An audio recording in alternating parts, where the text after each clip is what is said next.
I will call to order this meeting tonight. Everybody hear that? We're expecting. Everyone, they will stand for a pledge. I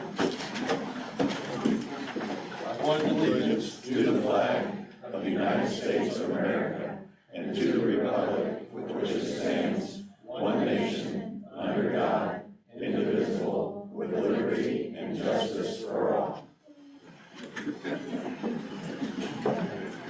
Brenda, if you would please come up.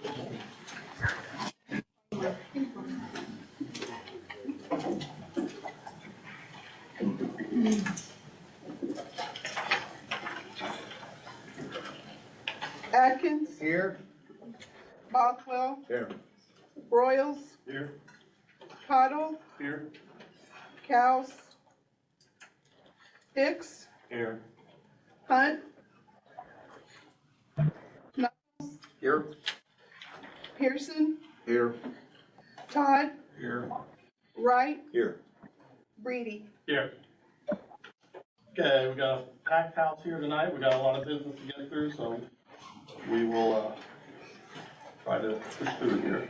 So we got minutes to approve from March 6th, special meeting that we had on March 20th, and then we had no meeting on April the 3rd. So we'll take a motion or a review of the March 6th meeting. Mr. Breedy? Yes, sir. Boswell? I'd recommend that we table the minutes. There are a number of additions, omissions, things that are incorrect. As I've gone through, I hate to enumerate them all, but I've got them highlighted. There's a number of things. Some of it's just misspellings and misstatements. So could we table that action for our minutes to our next meeting? And I have an opportunity, maybe then to talk with Mr. Malott about the concerns. Is that for all, on both of them, both meetings? Yeah, and I noticed there are no minutes for the executive session, except it was thrown in, perhaps here with In that first one, or March the 6th, yeah. on the So 20th? anyway, just some things I think we need to take a look at. So if we could table the minutes Do until. they have any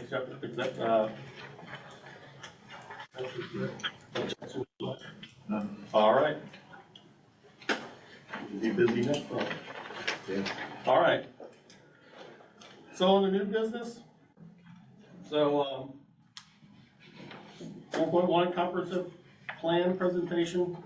So as you know, we want to try to do a comprehensive plan. We need to update the county's comprehensive plan. We do need, and a board was feeling, I think over the past time, that we need help, outside help, and we're looking for funding. And this is one step towards finding funding. And it's doing an income survey. Well, it's doing an income survey to see if we qualify for OCA grants, correct? Correct. We will not be able to approve that funding or that process. That's actually done by the commissioners. But the goal is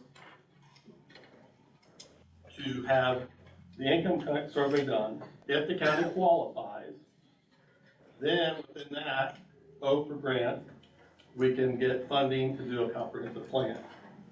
So that is, and then when you do the comprehensive plan, that has to run through us, okay? Commissioners can approve the expenditure of the money out of their funds. that'll help if we qualify to pay for income or a comprehensive plan here. So that's the gist of it. Also, if the county qualifies, it not only helps this potential comprehensive plan, it also will help them qualify for other things out in the community, not just us, because that, once you qualify, it's good for like 4 years, right? So there's, yeah, you can have several projects going in at the same time, you can go into that later. So we have, Mike Peter, from Mike Peter Consulting. Now, is Bill online? Bill, are you out there? Bill? I just texted with him, I don't think he made it back. Okay, so Bill Walters and helped us line up this.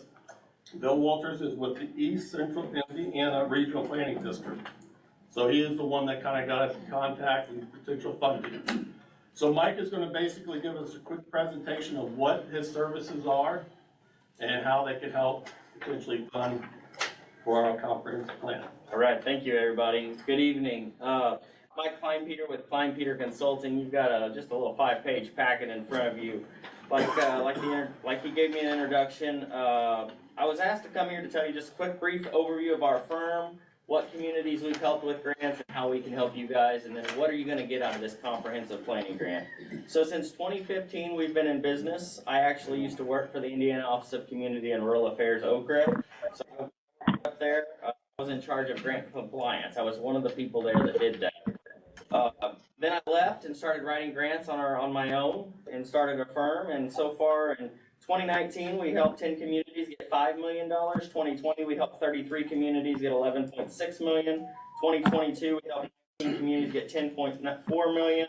And so far in 2023, we've helped 5 communities get about $3 million in grant money. We do work in both Indiana and Kentucky.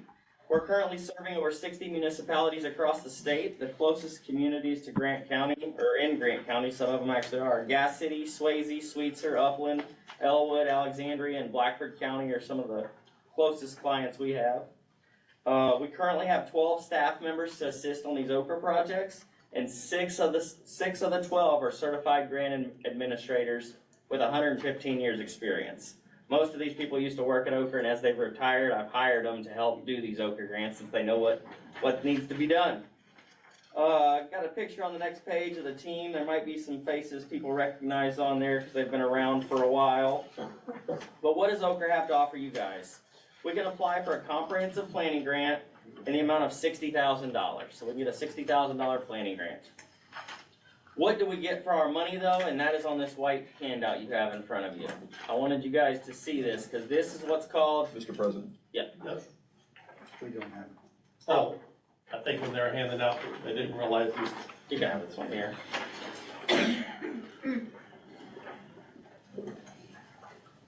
Got one copy left, I'll give you. Yeah, we'll share. Sorry, sir. That's okay. Let's hear it here. You got 2? I got 2. There you go. Oh, you got one? I gave out my last one, so can I stand over your shoulder real quick? I wasn't expecting such a big crowd. So the comprehensive plan, basically, I want you to turn to page 2, because that's really where the meat and potatoes of your plan is. Under section D, analysis of subject matter. So they're going to look at a projection of the community 10 to 20 years in the future, and what do you guys want to see? They're going to look at land use. They're going to look at government and fiscal capacity. They're going to look at public facilities. What public facilities do we have now, and what public facilities do we want 10 years from now, 20 years from now? What economic development activities do we want to see happen? What type of housing, transportation, agriculture? What type of placemaking things do we want in our community? Community wellness, culture, education. And so this $60,000 will be used to hire a firm that'll come in and work with a team of people selected by the commissioners. Sometimes there's area planning commission members on it, residents are on it, business members are on it, and then they have public meetings to get input from the public. So that's kind of the process. It's pretty straightforward. We've done probably about 15 of these in the last 2 years. So we've done a lot of planning grants through OCRA. We have a lot of experience through OCRA. The first step is doing that survey, which we will do. What that is I get a list of every resident in the county. I then have to go into a website, and it gives me random numbers to send a letter to. And I send this letter to those addresses. They respond back. If they don't respond, I have to send them a second one, and then we add more addresses. That's the process in order to access this federal funds. We've done them in a lot of communities. And just kind of want to make you aware of what was going on and let you know up front. That's where we're kind of getting started, the process. Any questions for me? How are you paid? Sure, that's a great question. So the commissioners I get paid only if we get awarded a grant for the grant administration.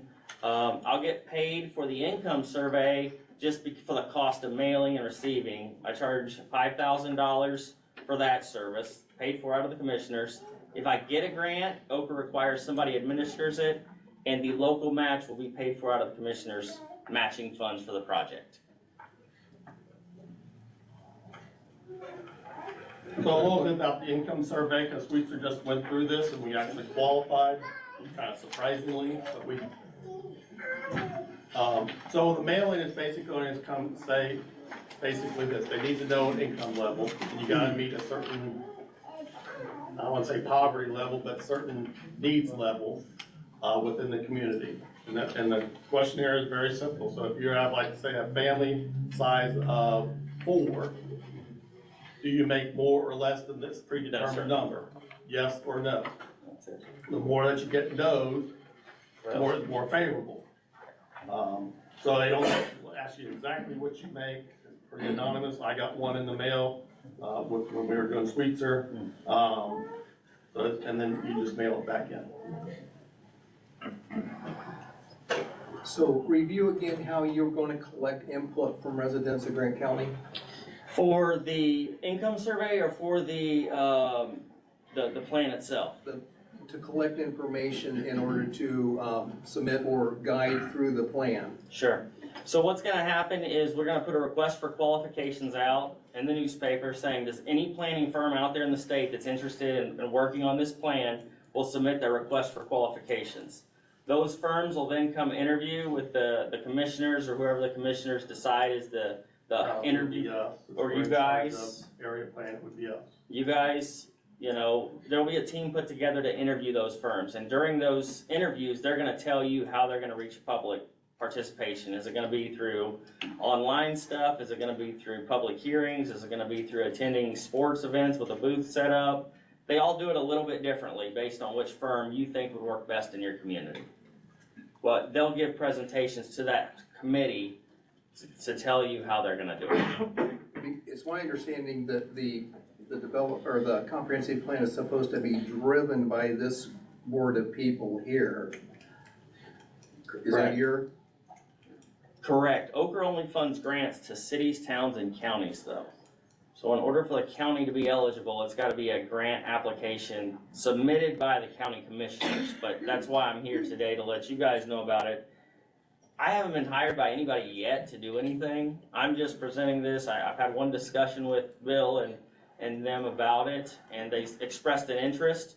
So they said, before we go any further, let's have you here and talk about it, so that way I could answer any questions you guys might have. And did I understand, you said that the grant could provide funding for things other than the comprehensive plan? Sure, And so. what would those be? So there's a variety of things, it depends, but to give you one example is you may have saw the COVID-19 grants to businesses that like Gas City received.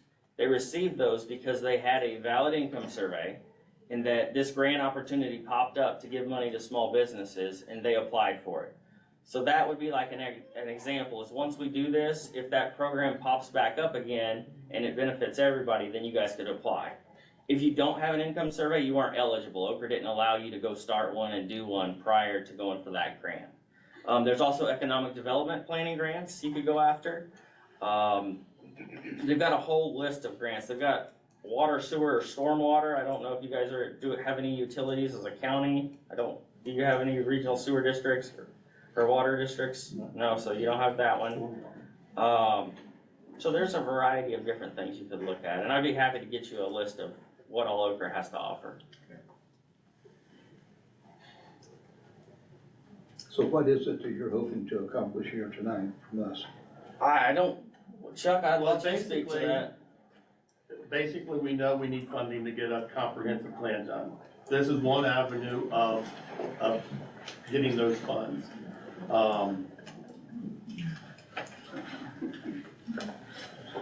We would I would think we would be favorable for it, to give the commissioners our support that they should hire to get this done, so they can, then apply, get that, and then apply for an OCA grant. And then we, as a planning commission, would be the ones running it, as far as interviewing whatever firms would apply. You know, we send out a PFR, Request for qualifications. from area firms or statewide firms that would be interested in doing it. They know what we're willing to spend, $60,000, so they know what they're willing to, what they could do, or will provide for $60,000. So, and then, like you say, we would interview, have an interview selection process, and then we would work with that firm to get to develop the comprehensive plan. So if we're driving or looking for certain areas, then tailor it to certain things, but it should encompass everything that a comprehensive plan should entail. Mr. President? Yes, sir. And in answer to our question here tonight, actual employment to get this thing started is to the commissioners. Right, the commissioners will hire Okay, because they have the funds to pay. okay.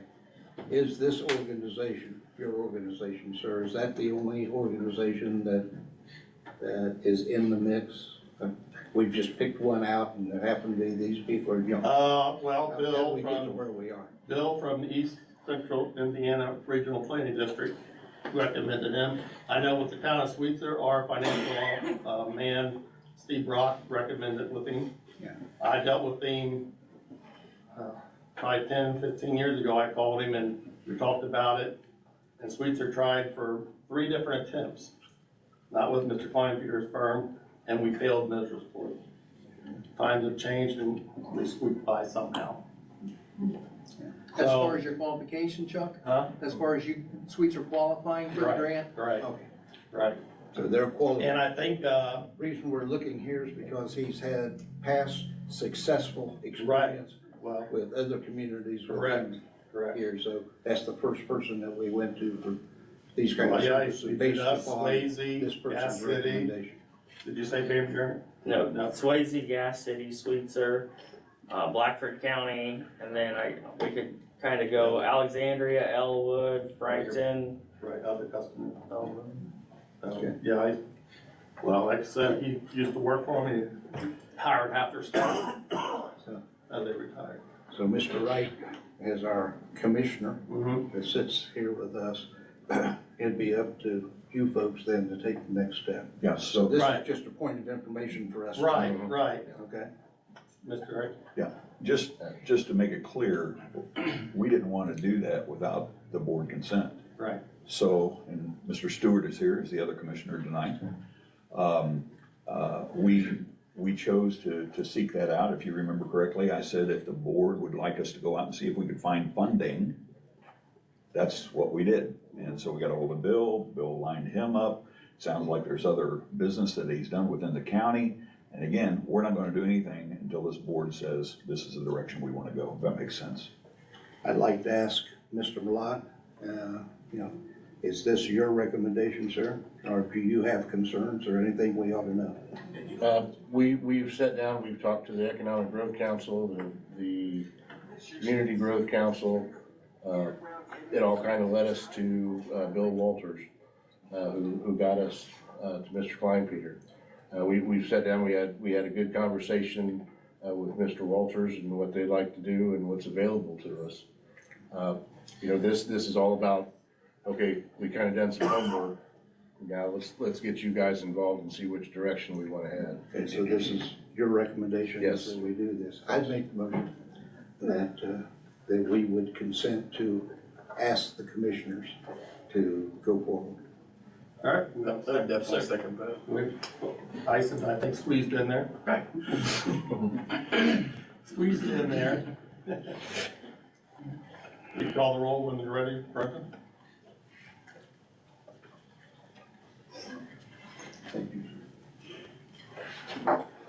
Atkins, Yes. Bothwell, Yes. Royals, Yes.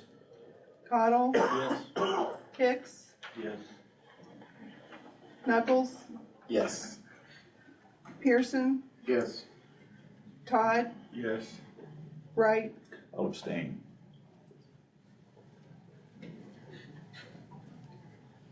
Due to being the commissioner. we have 8 votes, yes. We're good then? Don't need my yes. Yep, we're good. Okay, so just a little recap. So once he goes to the commissioner, it gets approved, it is Mike, it's about, what, a 3-month process between the mailings and certifying and all that? Yeah, so the process, will be first, Once the commissioner. once the commissioners approve, we have to send some documentation to Okra. They review it. It takes between 3 and 4 weeks to get their approval to start. So it's something we probably wouldn't get started for 5 or 6 weeks. But we'll be in communication with Ryan to let you guys know. It'll be in communication with the commissioners, and then typically they post stuff on social media and stuff to make people aware of it. And it's a process of as soon as, how quick you get the responses back. Correct, and so then I'll mail, I then wait a week, week and a half to get things back, I mail again, wait a week and a half, and then just back and forth, back and forth. Okay. All right, Thank you sir. guys, thank you for your time.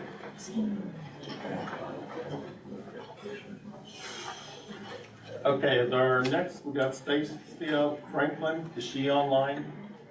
Yes. Okay, so our next presentation here is the permitting demonstration. So as you know, we installed new software, actually countywide. You're headed through our department. She's just gonna give a quick demonstration up on the screen. I do believe they're gonna be able to do it on the screen, of how this system works and how it should be beneficial to area plan.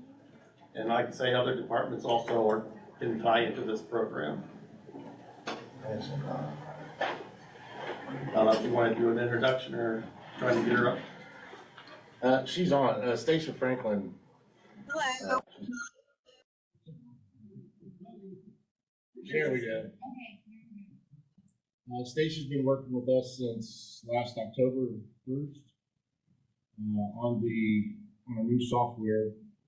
We've got several permits in the works. We've got a couple that are ready to go. We have opened up our general contractor to start and sent letters out for contractors to start registering onto the new software. Rita, by the way, an introduction to our new permits clerk. You guys approved her last month. Here's Rita Garrett.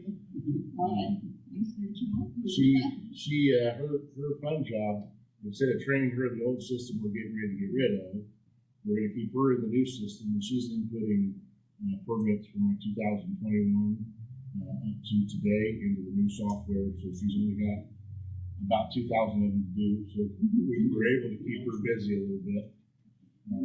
But I wanted to bring Stacia up. We had talked about getting approvals for different forms and stuff. I wanted her to come up and kind of show what a permit actually looks like, and as far as the building tree. So I'll let her.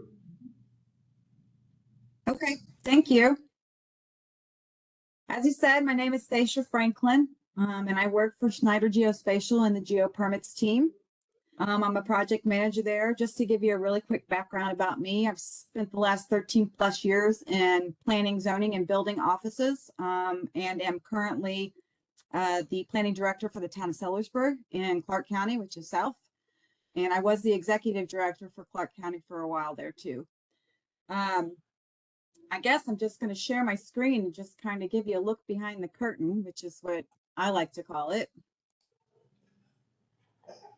So what we're looking at here is what the admin will see.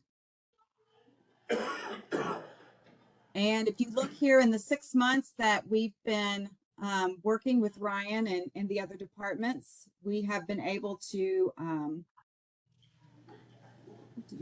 come up. Here's our contractor registration. We've been able to develop 3 contractor registrations, including all subs and general contractors that go through the planning and zoning for building, the septic installers, and the tattoo and piercing artist licenses. And then we've also been able to generate and build to going live status 10 Tim, workflows / permits. Some of these permits have multiple permits inside of them. For example, all your mechanicals for commercial structures or commercial replacements of, for example, RTUs would go through those. So in 6 months' time, that's a pretty good count, I must say. And they're all ready to go live. Average was, Stacia? What's that? What was your average? What's your average at 6 months? 6 months, we're lucky to get half that. So everybody, out of all the clients that I'm project managing for right now, I'm pretty, Grant County is probably one of my best as far as collaboration, which has allowed this process to be expedited. Everyone's shown up for the meetings. Everyone's got me the material I need to build these things. Everyone's been very forthcoming and open about how their processes are in office. So it's been extremely helpful and has gotten us to this point. So I just want to show you really quick what one of these would look like. So I'm going to go ahead and go into the tattoo and piercing. Ryan was talking about the tree. So this is a simplistic one, but the way it works is each of these boxes are activities that have data entities in them. And so, for example, you always have a starting point with your applicant. We ask all applicants who come in to file any kind of application through GeoPermits that they register as a user in GeoPermits. This allows them to come back in to their application or to apply for multiple permits without having to sign in every time. They will have essentially an account. Artist info, then we have certification, text, and signature. I will give you a preview of what that looks like. All of these are built by our team. And then when the applicant goes in, this is what they see. So you have your certification here. They can sign their name.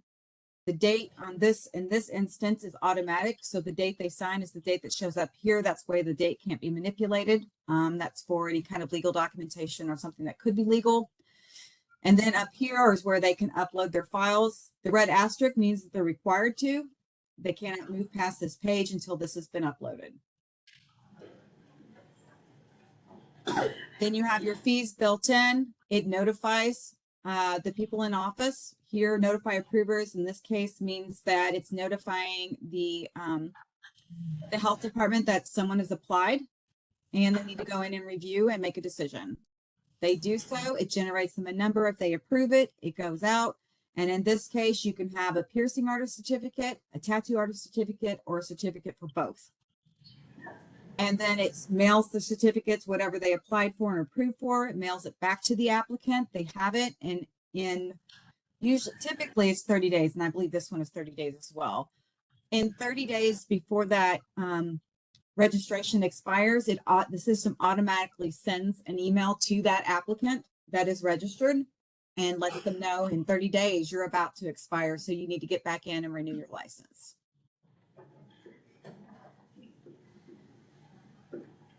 And then we'll come over here and take a quick look at our residential building permits and what that looks like. It looks a little different. So let me open this up so you can see the full breadth of what we're looking at. So if you see,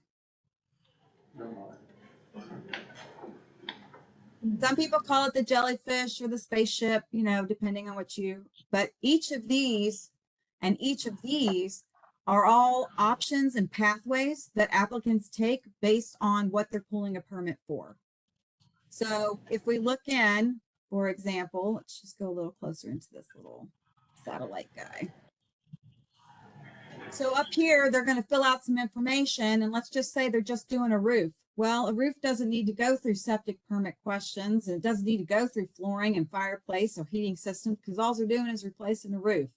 So it allows them from this point, based on what they're applying for, to come shoot down here this way to roof constructions, where here it asks them the pertinent questions that are required in order to approve a roof. In this case, your roof truss material, the type of covering, and then the type of layover. Once they answer that, it goes through here, it generates them a number. They upload any documents that would be required. For example, some of these would require site plans or construction material lists or pretty much anything, homeowner affidavits, etc. They sign here, then it gets submitted to staff. Staff opens it up and starts their approval process. Goes through based on where they're at. If they approve it, it goes to a fee determination where your fee schedule has been integrated into this workflow, so it automatically calculates the fee. That said, most places, until they're comfortable with the system, have turn on the option here that allows them to, this is what the fee looks like, but the building fee option here, it allows them to, admin can edit the value. So sometimes, you know, when you have massive calculations for large structures or a lot of multiple calculations, admin wants to kind of look at it themselves and see if there's any corrections usually till they're comfortable with the system. Sends them a payment email to the applicant, tells them it's time to pay. They pay, goes forward. They receive their permit, which is a placard that they have to post, obviously, in a conspicuous place on site. The placard itself, just give you a preview of it. Looks like this. There's your inspection stuff.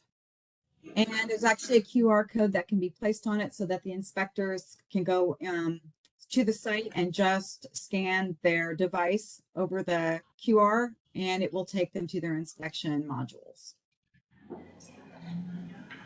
And then it goes down where the applicant can request their inspection. Let's say they're ready for their framing inspections.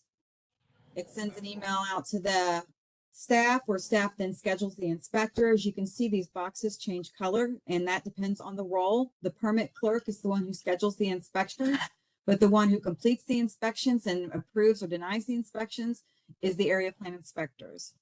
So if they approve them, it goes on to their C of O admin questions, and that's for the admin side because of the color of the box. Goes down. They are issued another application number for their C of O, and then it decides based on whatever the inspector says, it's a temporary C of O or it's a permanent. If it's a permanent, it goes down. Sends them an email with their C of O attached to it, telling them that they've passed everything and it's good to go. Past inspection, you have a 60-day past, 120-day past, and a 180-day. You can see these are all scheduled emails. So these are emails that are sent out to notify whoever needs to be notified that, hey, we've hit our 60-day mark. You know, have you scheduled this inspection because you're about to? So it adds a little bit of project management on the side.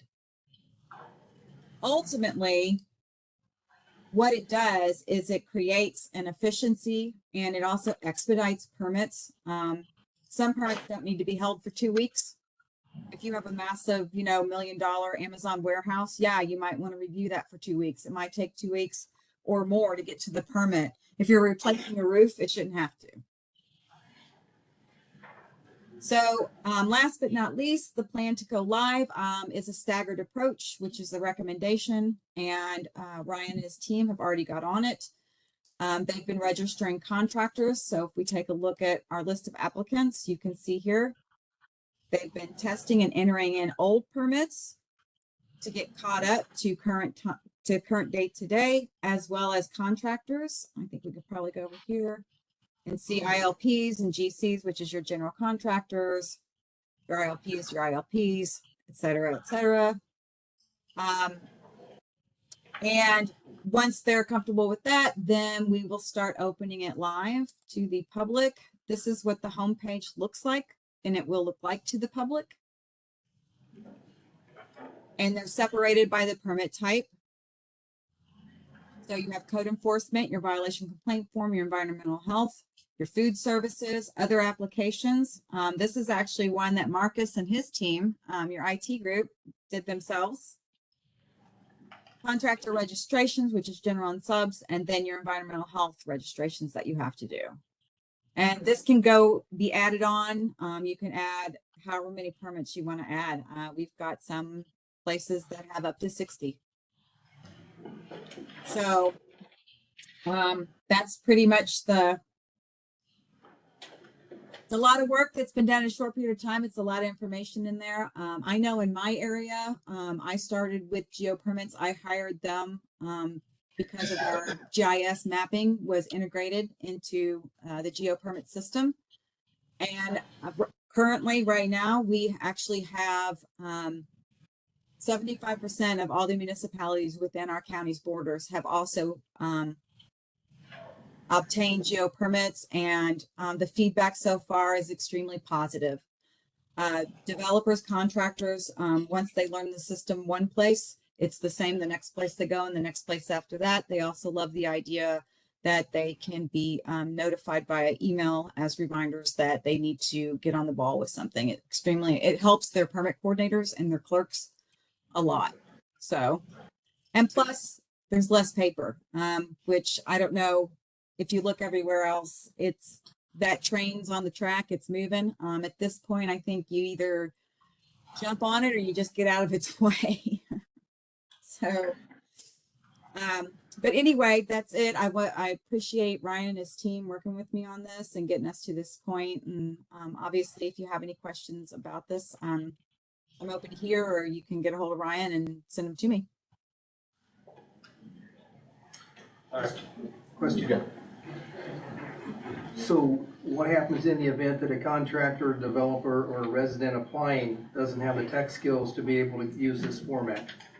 They can still come in and do it like they did. They can call in, phone, they can get the forms off the internet, fill them out and bring them in. We've got a laptop set up in the front of the office, so as we roll out like residential permits, as people come up, Rita and Katie can actually say, hey, great, let's go over and show you how to do one. Okay. We're looking at, again, a real soft kind of, where are the hurdles at, where are the blocks at? But when we can get going, we're hoping to get 4-H fairgrounds, go out there and have contractors, invite contractors in to register, go over the system. But again, we'll have, as they come in, we can show them how to do it. That looks real complicated. On the flip side of it, it's a lot of yes or no, this or that. That's following that tree down. So on this end of it, it looks difficult. On the other end of it, it's pretty simple. Well, the reason I ask is the reality is not everyone has access to the technology to be able to do this. Yeah, but we would still be able to go the way we do it today too. Does our contract with Station include updates and those kinds of things? We know technology changes, Yes. dramatically from 6 months. This may be obsolete in, I believe a year or whatever. Does what we've already paid, will that pay for updates, or will there be? Yeah, the initial 37,000 and odd change was to get it set up and running. Also to get all of our current, all the way back to 1997, we'll have a legacy poll that will pull all of those permits and get them into our new software. And then I believe we pay X amount per year. Well, the commissioners took on paying X amount per year to maintain. I believe that's like, Keep it updated. yeah, I believe that's like 5,000. So it's all included in. Yeah. Any enhancements that occur that are done globally through geo permits, these are enhancements that are included in our maintenance, which is what you pay for every year. So any kind of updates or massive enhancements or changes will go across the board to all geo permits at no extra cost to them. And they actually just started also at the end of the month, each month, they're going to have a lunch to kind of go over things that are new, that they've introduced or brought to the system. We sat through that here this past Wednesday. Yeah. It was pretty good information. So, I mean, we plan on keeping up on it too. IT has been great. They've jumped on it. They've already tried to build their own. Again, our goal here is for IT to be the leaders in this, so we don't have to keep running back to Geo Snyder. Their IT is working with food services right now, getting all of Dean's permitting and stuff together. So, I mean, we're ahead of the curve right now, so. When you have lunch, is it at Applebee's? Huh? With my homework. President. I bought him pizza. Yeah, just a question. Does the firm have any crazy YouTube videos that contractors could take a look at and we could refer them to those YouTube videos? Absolutely. Part of the resources that we give to your team once we leave is our website. It's a training website, and we have videos that range from 5 minutes for little quick things. For example, how do I exchange a PDF and a data entity, to how do I start? Where do I start on this thing? How do I register a contractor? How do I apply for a permit? Yes, we have videos available to them to give out to the public as they see fit. Good. And that's available within the permit too. Okay. You get to something, you get stuck, there is the, Help button? there's a help on this page, Brian. Good. And then the only other question I had, and I don't know if this has any play in this at all, would be the drainage board. Where does that kind of fit in on this whole thing? So our goal to begin with was to get us and Health Department, Food and Environmental up. For Highway Department, Drainage Board, they will all be able to get onto this program at zero additional charge. When they want to get on, we can set roles for them so that they can do their own, well, IT, with the assistance of IT, can set up some of their own applications. So Highway Department and Health Department, when we're about halfway through that residential permit, it automatically sends emails out to both that, hey, we need a highway cut permit and we need a septic permit. So it sends it to them, they do their portion of it, and it sends it back to us. But again, it stops that permit until we've got those approvals. So we've had, the assessor office has talked to us about wanting to get the plans and stuff for the homes and everything into the system. As they go around, and I'm sure everyone don't want to hear this, but as they go around and look at homes, they're looking at the outside of the home, but they don't know if it's a 3-bedroom, a 5-bedroom, is there a basement? As we roll this out, all of that will be available. I mean, with a QR code on the permit, you can take your phone, and there's everything on that parcel number in your hand. So, as you can tell, I'm excited about this song, just for what it's gonna be for us. You can hold that part off until from the assessor. Let's do that last. Any other questions? So, I know when we first were looking at it, it was just mainly to help us, but we're seeing it's gonna help the county across the board in the end. So, I think bringing us up to the 21st century. So that helps. Any other questions, or we'll let her go? Thank you. Thanks for all your help. Thank you for your time. Okay,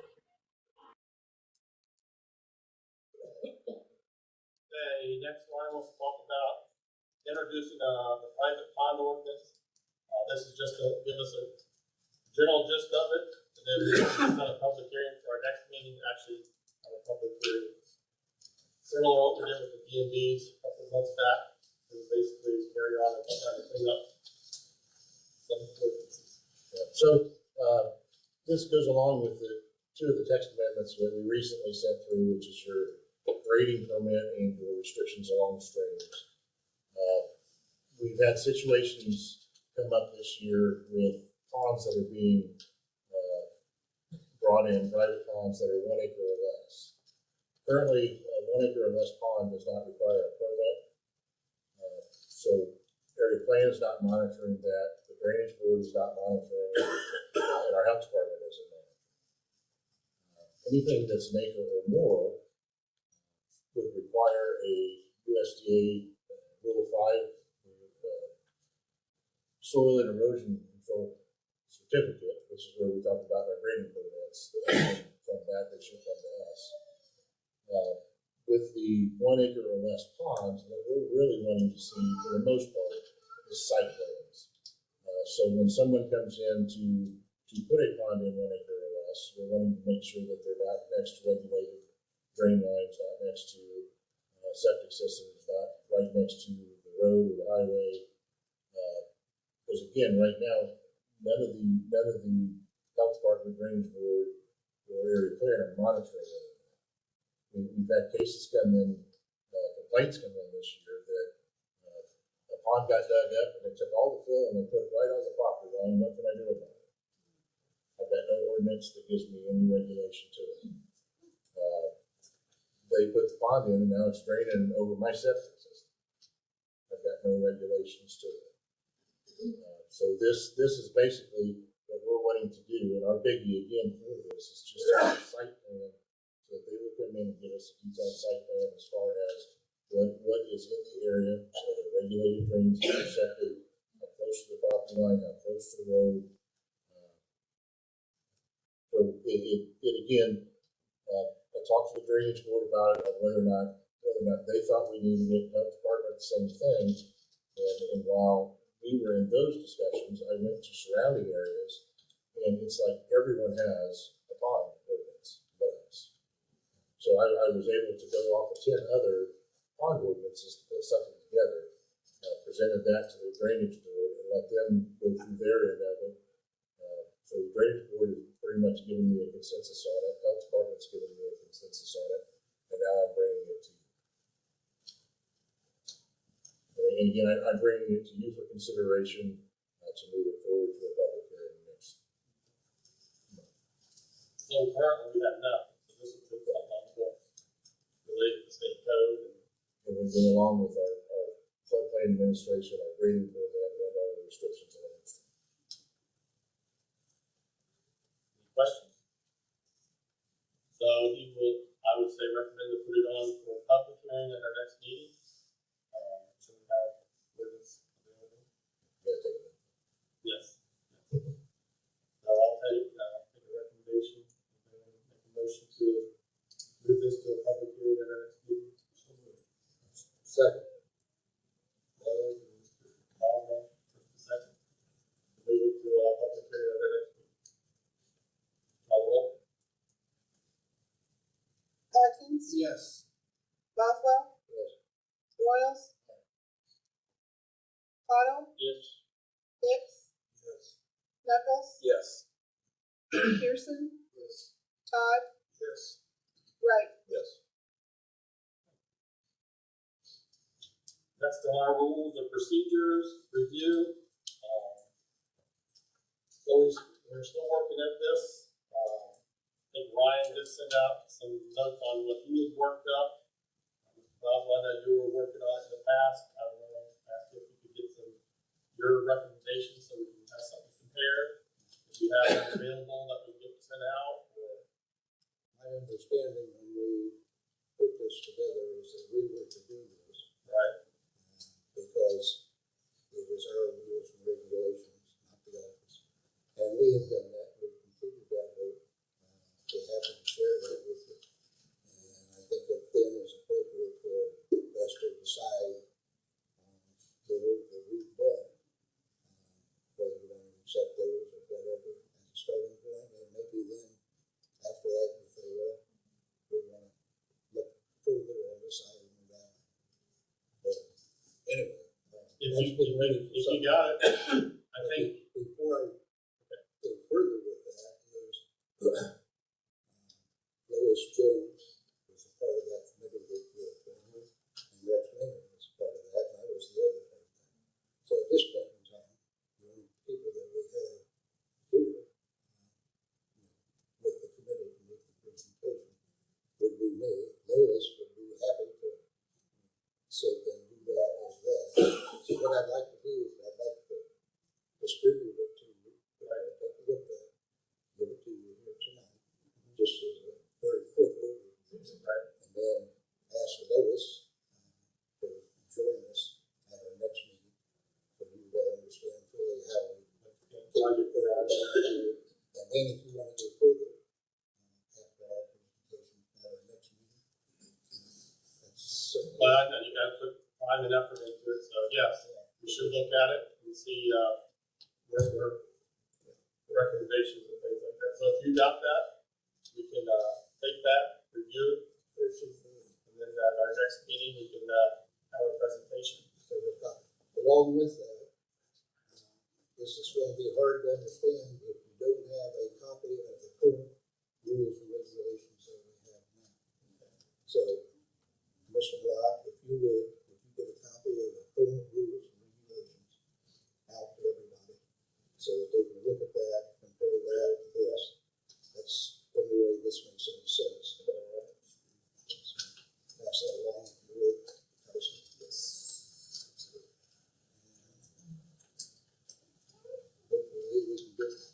Yes, so this would be good, if we can get this accomplished over the next, I know our, EZA, they've been taking a little bit out of track at it every meeting a little bit, it seems like. So if we can do that over a few meetings, while the comprehensive plan, or while the income survey and all that's getting accomplished, hopefully we'll have this wrapped up before that. Finalize this on the comprehensive plan. Along that line, if I could add one more thing.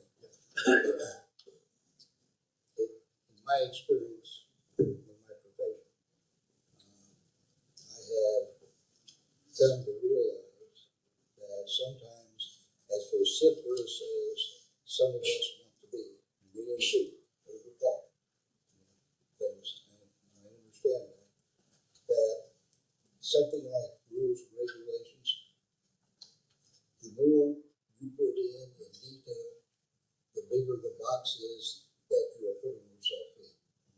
So if you want to have opportunity to make decisions as times change, you don't want to be boxed in by more than what is necessary.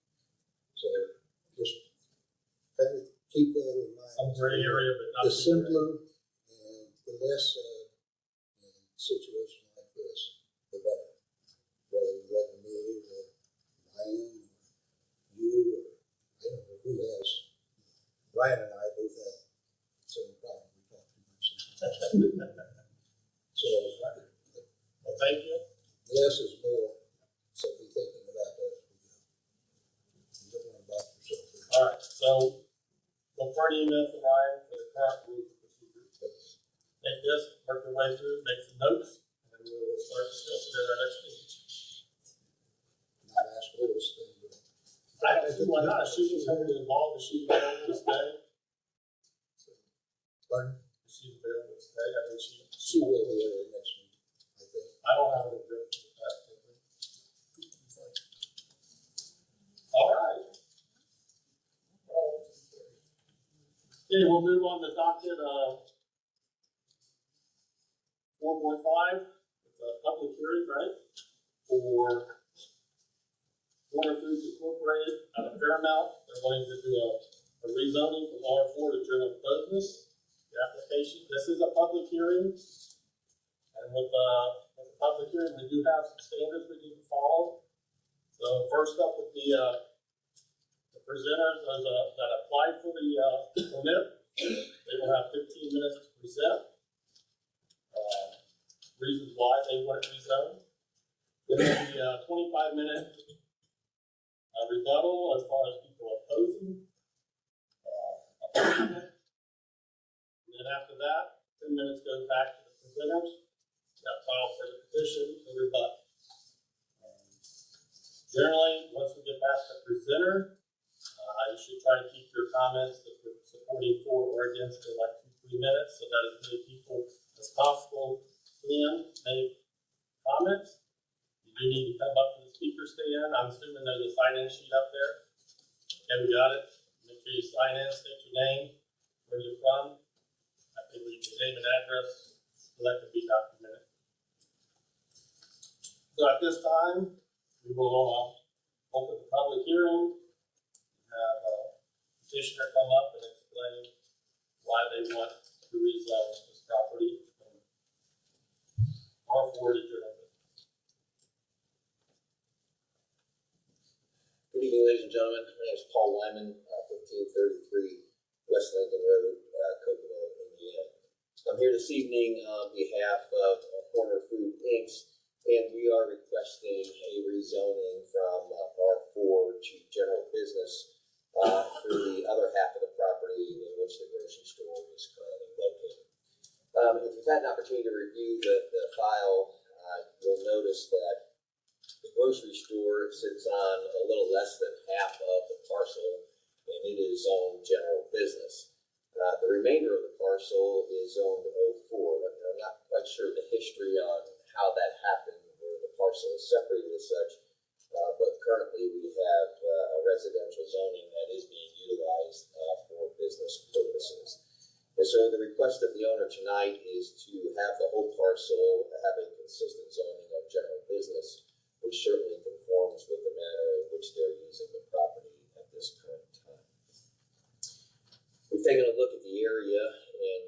there's certainly a tremendous amount of general business zoning in the area, and we feel that that would not have a negative impact on property values due to the amount of general business in the area currently. So that is our request this evening, and under general business, as you know, it gives the owner of the property an opportunity for expansion, an opportunity for the business owner to grow their business, and that's what the intent of the current owners would be. And so we're asking for your approval this evening. I'm certainly glad to answer any questions that you all may have in regard to this. And we'll start with that. You guys have any questions? Do we do questions now, or should we have, I'd like to ask a question to Mr. Pruitt, if that would be okay. so Fritz is time for that position? Okay. I understand that you are here as the applicant, but it sounds like you're speaking for someone else.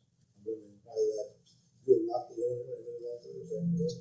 That is correct. I'm not the owner. I am representing the applicant tonight. They are clients of mine and have been for a long time. They've asked you to be their spokesperson. Yeah, I handle a lot of business for them and some of their rezoning efforts as well. And so, who is the owner? Can you tell us? Yes, it's Horner Foods Inc. Foods Inc. is the owner. Correct. That is the owner of the business that is currently open. And your relationship to that? They're clients of mine. And so, the gentleman that signed this as the owner, Mr. Singh, Yes. what is his role? Mr. Singh owns the grocery business that's there and is planning to continue to operate the grocery business and have the opportunity to expand it. Do you know what that expansion is to be? I didn't see anything in there. Yeah, there's lots of possibilities of what it could be expanded to, and I think most people here tonight, because they've been hearing about the opportunity to expand for some gas pumps on the property, which is certainly one of the possibilities. We've looked at gas pumps to see if it would be realistic on the property, and we feel that if that is the case, that Mr. Singh decides to go under a general business, that there'd be 3 gas pumps that could be placed there. But it also gives them other opportunities under general business for other expansion as well. So there is no intent at this point to just leave it as a parking lot. I don't want to say that would not be an end result. It's certainly a possibility. But tonight, from our standpoint, we're really looking at this from a zoning aspect that, half of this property is zoned residential, which is really being utilized as business. And we just feel that it fits within the business zoning of the area. And so from a zoning standpoint, obviously anything that Mr. Singh would decide to do with the property would have to go through other processes, whether it be a site plan approval and all those sorts of things, which is where we could certainly have the discussion about what that expansion might be. Does Mr. Singh have other properties? Yes, Mr. Singh does have other properties, lots of businesses around the state of Do Indiana. you have any idea what, where, that sort of thing? Oh, sure. I mean, he has everything from the type of grocery that it has now to gas stations to apartments to all kinds of different developments. And he is the owner, but he goes under the name of Horner. Yes, that's the name of this business entity that he has. So one of his businesses would be Street Market on 30th Street. The grocery store that's there, that's correct. In Fairmount. And Fairmount. No, I'm talking about the other man. Oh, I'm not sure if he has the name. I've not done any work for it. Kind of confusing to most of us. We know Horner's Food Market, but they have expanded to Fairmount. He purchased the Fairmount business. He purchased the Fairmount business. Correct. And has nothing to do with the one. I don't believe that he does. I've not worked on that transaction with him, and I don't believe that he does. I think he just purchased the one in Fairmount. I'm sorry to be problematic, but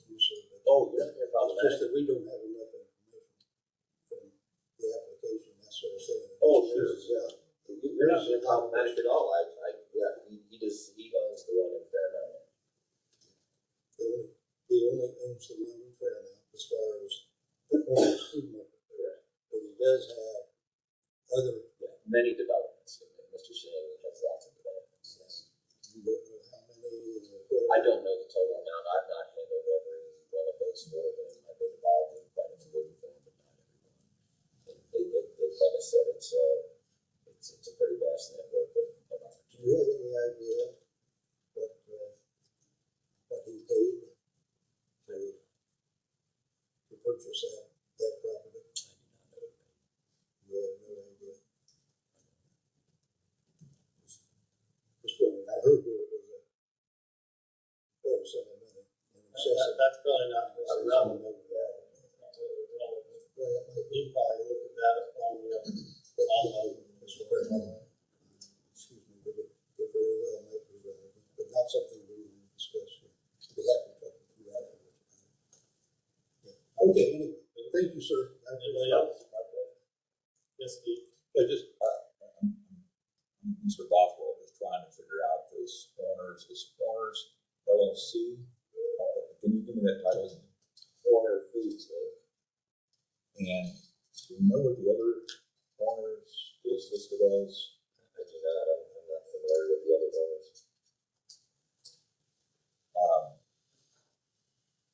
And then the second question that I have, when it comes to doing a zoning, again, we don't really know a lot about this business. And so if we do this over to the zoning for what they're looking for in general business, what all fits into that? General business. General business this is the general business district providing for all types of business and services, uses including warehouse and storage facilities, as well as some light industrial operations, is our district description. If we're looking at the R4 calls for, this is medium density residential with single, two-family, and multi-family residents permitted. So I'm just R4 to, I guess I'm just trying to get down to what it can be put into a general business. it is the most, we can get into the land use to it, but it is the largest category for users. So again, without knowing Mr. Singh's other businesses, anything can be put in there, is that correct? So bars, As long as it really, bars, strip clubs, anything that he would want to put in there. And I'm not saying that that's the way it's going. We just don't know enough about the person going in. But those things could be put in. again, I would refer back to the land use table as far as what exactly you can do in it. I don't want to speculate. No, and I'm not either. I'm just trying to understand, because there are a lot of people here. Strip clubs qualify under your business land use in that area? I don't say, Well, no, I just think it's important. And again, I'm just asking the With all due question. respect, Mr. Wright, I mean, you brought up a pretty inflammatory topic, and I think Well- it's fair for the record to reflect whether that's actually eligible to go there or not. So I think we have to get that answer. Yeah, and again, I'm just asking. No, it's a fair a question, but It's a we question. deserve an answer to it in a public setting. like Yes, this. absolutely. Okay. Absolutely. So if you don't mind, Mr. Reed, I appreciate we can take a moment and look at it. I appreciate Because it. I know when I was on the city council, we had to deal with some of these zones. And that was some things that was brought up to us, and that's the reason I refer to that as that. Sure, no, I understand Because the it's a question. residential area, and we're trying to figure out exactly what other businesses that Mr. Singh has. I You can't answer that. Well, I can tell you. he That's doesn't have what I'd like to know. is how many- I have answered it for you. Okay. He has other grocery, gas stations, apartment complexes, developments. He does not have any strip clubs. Right. Okay. No bars, No bars. Just trying to, because we don't know this gentleman, and I wish he was here tonight Well, to represent himself, and I know you are as well, but just not having him here is kind of one of those things where we don't know, as a board, what's in front of us. We have partners here, we have family members here, and I can assure you. There's partners here? Well, yes,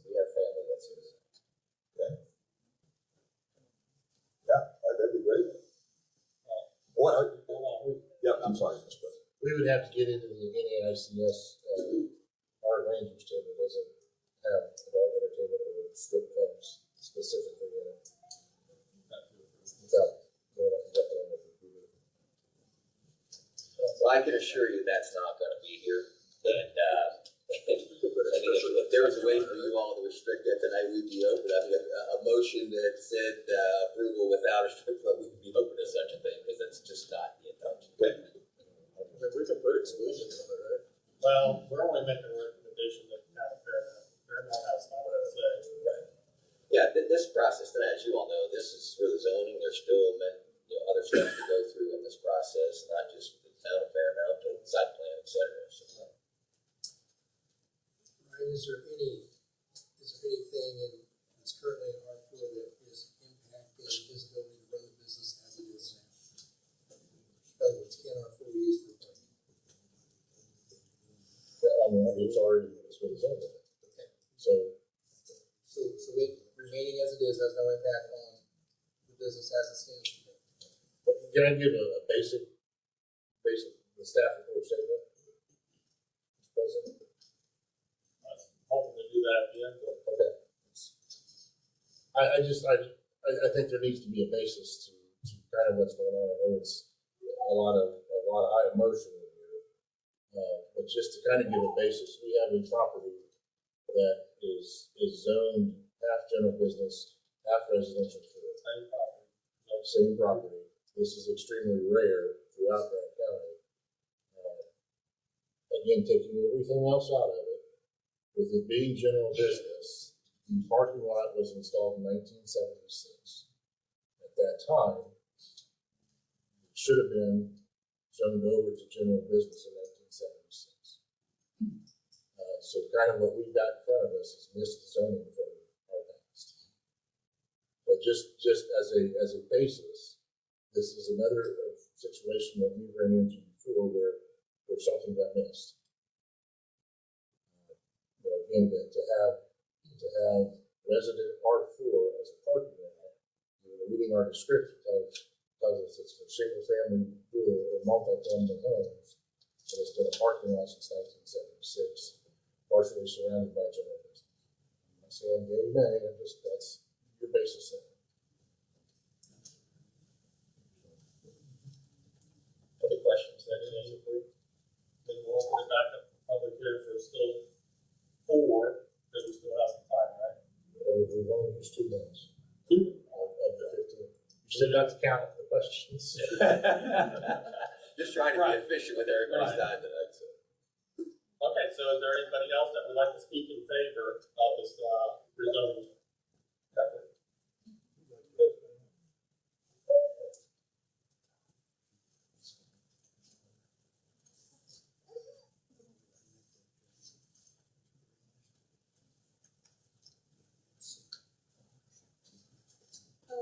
Hi, I'm Jada. I grew up in Fairmount until like middle school. My grandparents still live there.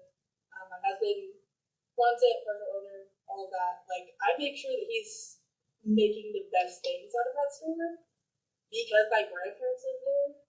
Like, my grandpa's in a wheelchair, she's got oxygen. Like, my grandpa Walker, Ruben Jr., a lot of you from Fairmount probably know them. Like, I make sure that he's not just listening to what everybody says, and that he's making good family choices, because I know how Fairmount is because I grew up there. So it's not going to become anything crazy. It's at the most they're going to get some gas pumps. Like, I love Jameson's days. I know that's what a lot of people were worried about was, oh, if they put gas pumps, Jameson is going to go away. It's a giant parking lot. Like, they're not going to put like 20 gas pumps in there. They're very efficient. Like, he's trying to make sure that he can also do good in the community by doing things like, we have our kids' birthday party at the Fairmount Shelter House every year, because I love that of it. I love that it's right next to the park, the little kitchen it has, the little setup and everything. And like, we noticed some things missing, so like, he's gonna go in there and offer like, hey, do you want me to have some money donated to fix this ceiling tile or the sink that's messed up? Like, it's a family business that technically is owned by a man that has many, but he does everything. Like, he's kept all of the employees. He's listened to what they say. Like, he's not some big meat man who's turning over to take over Fairmount. Like, it's going from a man that has many businesses to he runs that one store. He's there 7 days a week, whatever hours they need him. And he's there to make money for our tribe. Now, that's what a lot of the opposition is about also, is that there's that place across the street that's family owned. This is also family owned. So that doesn't really get a lot of really sway in my book, because this is my family. This is our money. I have a job too, but like half of it. So I think that's all I have. It's a little family business. It's not anything crazy, but everyone is so scared of the new person. But it's just a new person. That's it. Anybody have any questions for the lady? The only concern that I would have is what you have to say. By the way, I met this gentleman when I talked with you. Very nice young man. Let everybody know that as we talk, I found him to be very personal. Question I would have though is that, as I understand it, you are the manager of this store. You're not the proprietor of this store. So, from our point of view, we understand that we've got to take a look at the owner could at any time decide to sell your store, and you may get moved to another store or whatever it happens to be. But it's not as though you were the single proprietor. That'd make a whole lot of difference.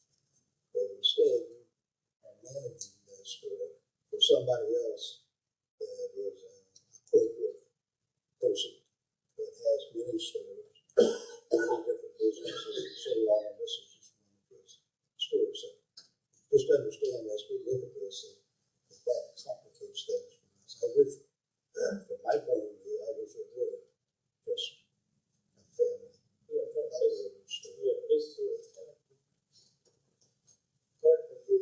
Myself and I'm the founder of that business. I mean, he owns a bunch of business, but I don't. And it's a family-owned business because 50% goes to me and 50% is him. And I just don't get it. Like, why communities thinking that I'm bad, we doing bad business? We're not doing this.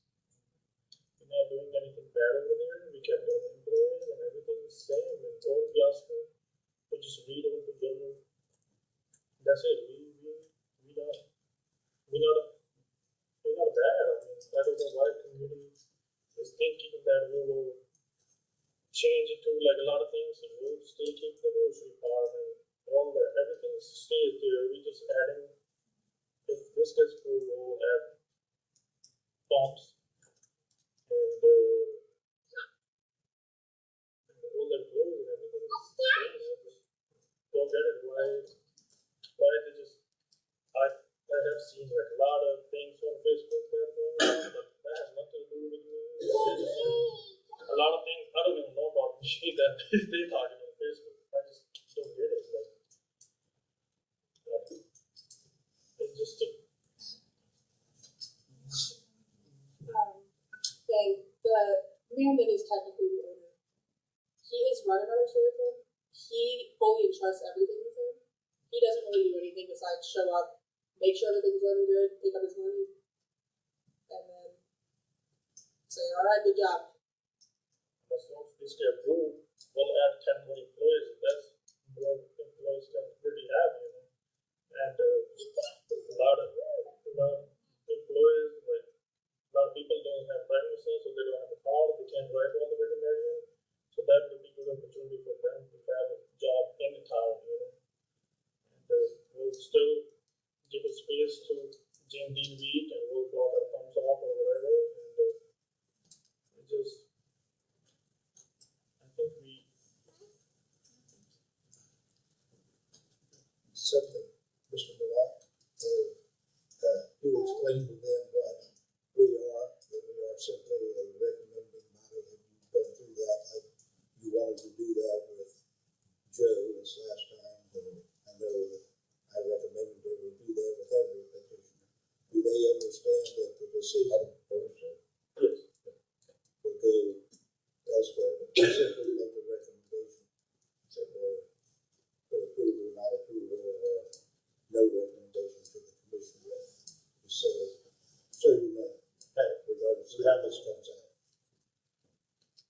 I was going line by line.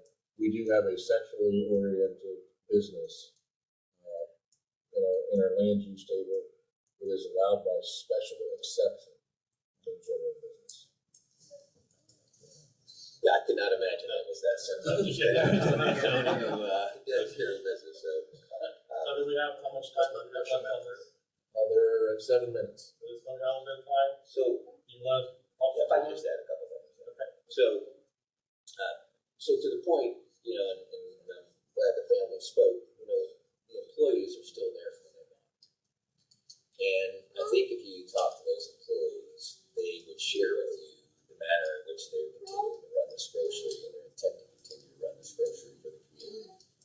And what this provides for them is an opportunity to expand a business as any business owner would want to do. They want to grow their business.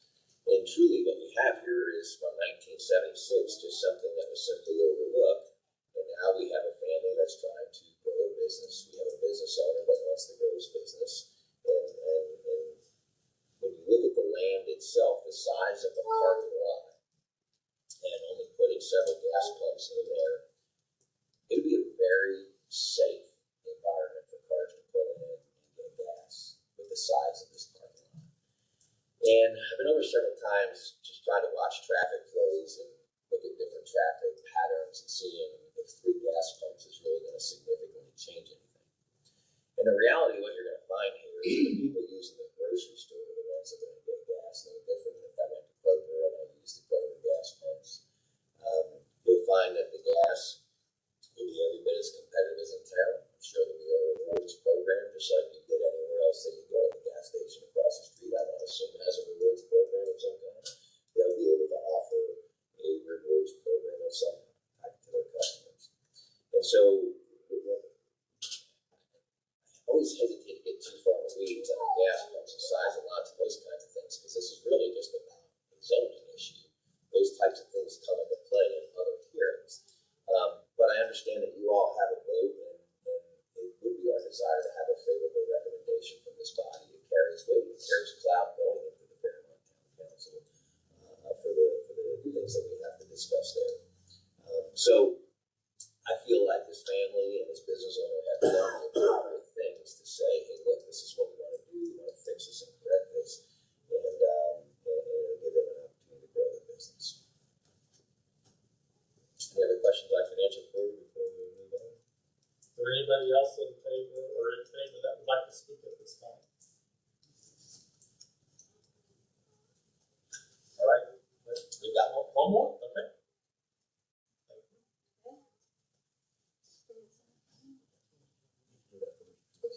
My name is Rosella Whitten, and I live in Vermont. I have my whole life, and I'm currently employed at Lucky Store. And so far, he has been a great boss. I believe in his vision for the town. I know that he appreciates all the customers. I see a lot of people here who still shop with us. We appreciate all your support that you've shown us so far. We hope you will continue that support. And even if we add a few gas pumps, I think it's going to be great for the town, because it's going to create competition with the other gas stations. We do have 2 other gas stations. The competition is great for consumers because it keeps the cost down. It will lower the prices and things will get really nice for everyone. Now, Fairmont is considered a small town, but we do have a lot to offer. We have a lot of businesses. We have similar businesses. We have 2 coffee shops that people can go to. We have 2 banks. We have 3 places that people can get pizza. We have options. We have variety. This is just another way to offer another service and to offer another option for people. So I just see the plus side. I see the benefits for those reasons, and like I said, we are a small town, but we are the hometown of James Dean. We are a tourist attraction, so we get a lot of visitors that come through. We have another James Dean museum that's coming right down Main Street. I think that's going to bring a lot of traffic, so I think that that's going to make people from all over want to visit. We have people from all over the world come to our town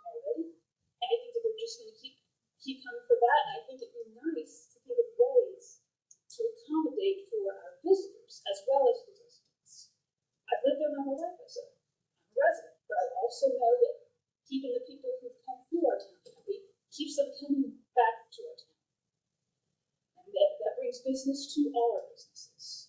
That's good for everyone. I know people hear the word competition, and they maybe think that it's negative, but it's not. Because we actually, places I mentioned, the pizza places, they do business at our business. They have accounts there. So we support people that are our competitors. We sell pizza at our store, but we support our competitors. So competition is something that we're all in it together. So that's just those are my thoughts. Appreciate you listening to me. Thank you so much. Any questions? All right, thank you. Thank you. Anybody else? After one minute? Anybody else? I got a question for one of them. How long has this business been under new ownership? 2 months. 2 months. I have one question. Should this not be approved? I think what we're talking about all here, that's just gas pump thing, kind of thing. So we're apparently talking about adding gas pump or not having gas pump. If we don't approve this tonight and the commission will turn it down, whatever, would there be an intent then to close the store? Would the business as it exists today go away if this is not approved? I can't imagine that he's gonna close the grocery store. So actually, there would be no loss as far as the community is concerned from where the situation is now. It would remain as it is. Well, first of all, I can't sit here and guarantee you there would be no loss, but perhaps the loss would be in not allowing the opportunity for growth and expansion. We could look at loss in a lot of different ways. And I'm not sure if this body is the measure of how that loss is measured when we're talking about zoning, especially in a situation where a zoning mistake was made in 1976 and we're talking about rectifying that. So I'm not sure if that's a fair assessment for this body. Thank you. There's no other ones wanting to speak in favor? I don't know,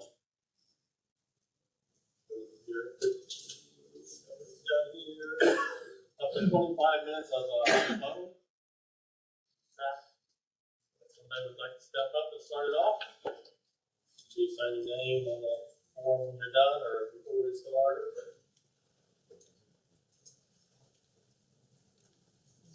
Are you gonna allow segments or just? While they talk, if you got questions, raise it. You've got a room full of people that they wanna talk. Well, I say, keep it, what do you say, 2 to 3 minutes? Keep it busy. Good evening, my name's Aaron Cutler. I won't be cryptic. I own Hometown Express, convenience store in Fairmount, Indiana. I've been there since 2007. I purchased it from Rick and Kathy Savage, who are also local residents. Tonight, the community is faced with a choice, and the problem is, according to NACS data, 2,225 people per convenience store in the U.S. is the average. Currently, Fairmount has around 2,600 people. So that already kind of puts us at a deficit of what the national average is. So if you were to put a third location in Third Pump, that's around 867 people per location. I've been through this before, guys. I had a location in Upland, Indiana. Very similar population statistics, which is now the co-op there in Upland. And the residents of Upland will tell you that stores turned over about 10 times since I've owned it for the last 10 years. That's what we're looking at. This is my life. But these guys are effective.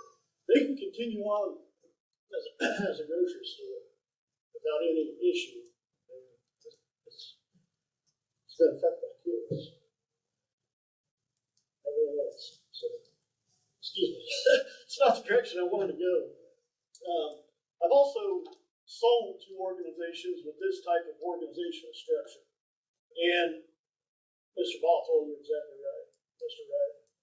There is somebody at the top, and ownership changes hands periodically. That's not what our town needs. It is not what we need. We started this conversation with a lot of cryptic answers. It was just general business. Where'd we end up? In 5 minutes, we're back at gas station. That's the honesty factor right there. So, excuse me. Very difficult thing. It's not what I signed up for with my business.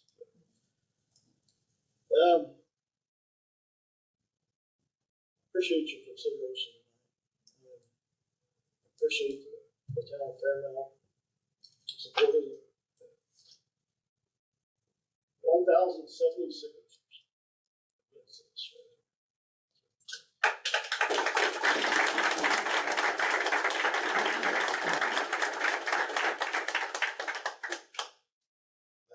Anybody else would like to step up?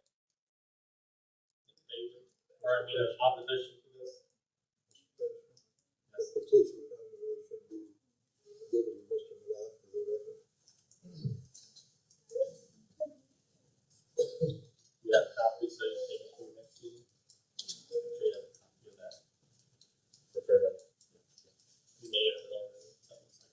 a copy. I'll sign that after. My name's Kurt Hackney. Between my grandparents, my dad, my mom, and myself have had businesses in Fairmount about 75 plus years. I know Rick and I used to own the same business. A lot of competition in Fairmount as far as convenience stores, especially gas stations. And people say, well, you look back a lot of years, there are a lot more gas stations in Fairmount. Well, that's when people did work on cars. It wasn't the same as today's convenience stores with self-serve gas stations. You know, we're lucky enough in Fairmount to have like a hardware.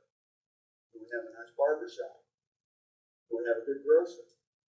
All three of those things, if there's a second one coming to Fairmount, guess what? One's going to close. I think most people here would agree with that. And that's one of those things you look at. That's the nature of a small town like that. You know, the other thing you look at, I was looking at employees, and I tried to spend a little time between the three of them and get an idea. Approximately 40 employees between the two convenience stores and the grocery store in Fairmount. That's not all full-time employees, about 4th of them are part-time. But you know, if another gas station goes there, eventually one of the three will go out. And when that third one goes out, we go from 40 to 28 to 26. We do lose employees in a little town. And there's not a lot of employment in these little towns. We have a couple of manufacturing places and things like that too. But I always thought that was one thing to kind of look at. And I think the biggest thing is if you look at a town this size supporting 2 gas stations, I looked it up too a little bit like what Aaron was saying up here, and you look, 26 helps us. That's why 2 can kind of make it. But 3, you know, I think we realistically look at, I don't think it will. And that's because 26 does help with one of them. The one uptown, 26 will not help a lot with, because there's one closer to those pension stations. So, you know, as you guys look at this, and like I said, I just wanted to speak because it's one of those things that you look at. I hate to see a lot of small towns and you start seeing, here's a building empty, here's a building empty. You know, and they're just everywhere. We can look around Grant County and there's a couple. One town in particular where you can go down Main Street and there really is a VFW and a catering service. And you know, and like I say, that's where we're at with this here. I love it as a grocer, and I hope they do a good job at the grocery store. I'm okay with that. But as far as to put pumps in, it's going to affect one of the 3. You know, just be a period of time before one of them goes out. So like I said, I just wanted to kind of mention that. Anybody have any questions? Thank you. Anybody else speak in opposition?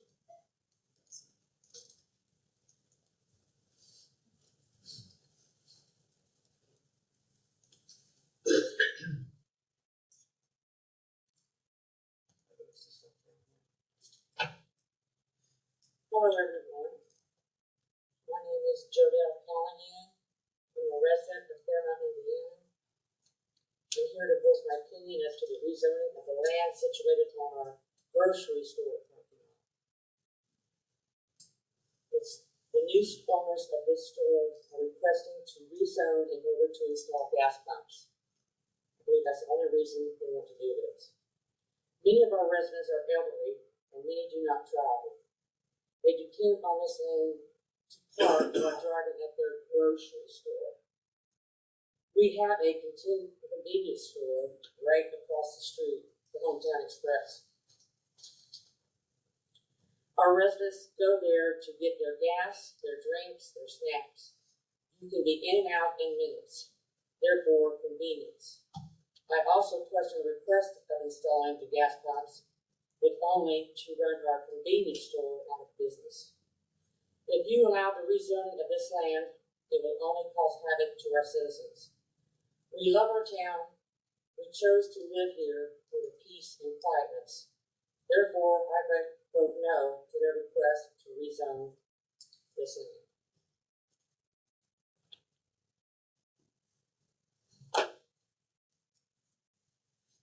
Anybody else speak in opposition? Hi, my name is Cindy Rose, and I also am a resident of Fairmount. And I don't know how relevant this is, but the parking lot end of that area where the grocery store is at the very end of the business section of our town. Right across the street from it is houses, and so I don't know if the reason why it was zoned as residential back in the day, if there was a reason why, I don't know. But I feel like probably there was, or it would have been overlooked. The other thing I have a question on is, this is a 50-50 partnership, is what I understand. And one of them works the store, one of them is the money man. That's my understanding. Let's say the one with the money decides he wants something different. I know there would have to be a tiebreaker if they disagreed, but I'm just putting it forth what would happen, what generally happens. And so I oppose the rezoning. I feel like it was done that way for a reason.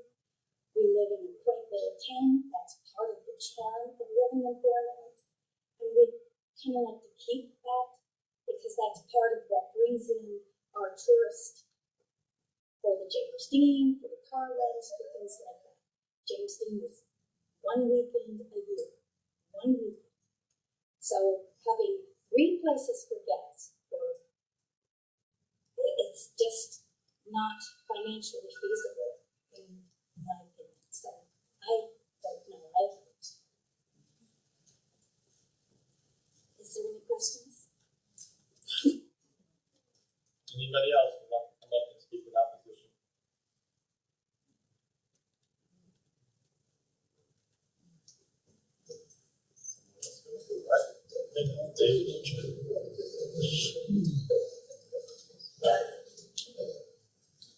Yep, go ahead. State your name and then tell us your name later. I'm Renee. Okay. I'm a resident of Fairmount. I also work for Fairmount. And I would just like to ask a couple of questions regarding the zoning itself. It is basically track at this point. I understand that. Has anybody looked at EPA, or has anybody else argued if there's a reason why this is in residential? Has that been discussed prior to this public meeting? Used to work at the store in the Ford agency. Yes. And there were houses. Yes. That's why it's residential. Okay. And so what we got here is, the first house near the grocery store got knocked down, gravel paved over. And then somewhere along the line, the second house went away. And it's been suggested that this is a zoning mistake, but it looks like actually, it seems to me kind of a way to get around the zoning. Since I'll just pave over this, okay. It's next to a business, it should be business. That kind of supersedes what we do here, which seems not the way we should be going about it. Also, if there would be a gas station there with pumps and hyper-zone traffic, then the residential area right across the street, which we are now in the process of spending $1.4 million to $1.9 million for taking our historic residential district. I hate to see it be degraded by something that I would suspect, because of the lack of population, is going to be an empty gas station somewhere. And I don't feel that that is in the town's best interest to have another empty business. I think that would be a mistake.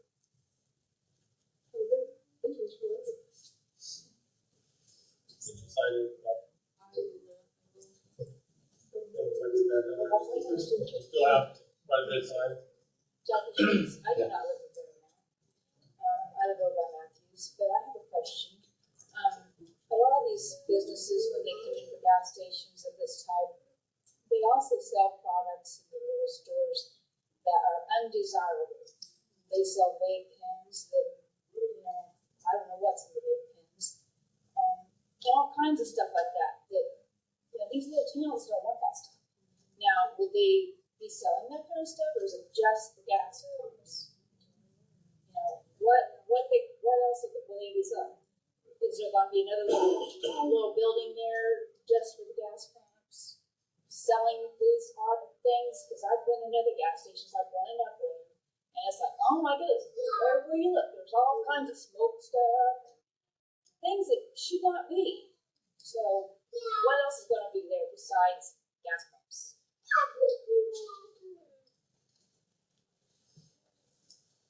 Anybody else? You can make it. There you go. Sorry, a couple other people cut you off there. Hey, that's fine. I need to stand up there. My name's Rick Savage, live in Fairmount, Indiana.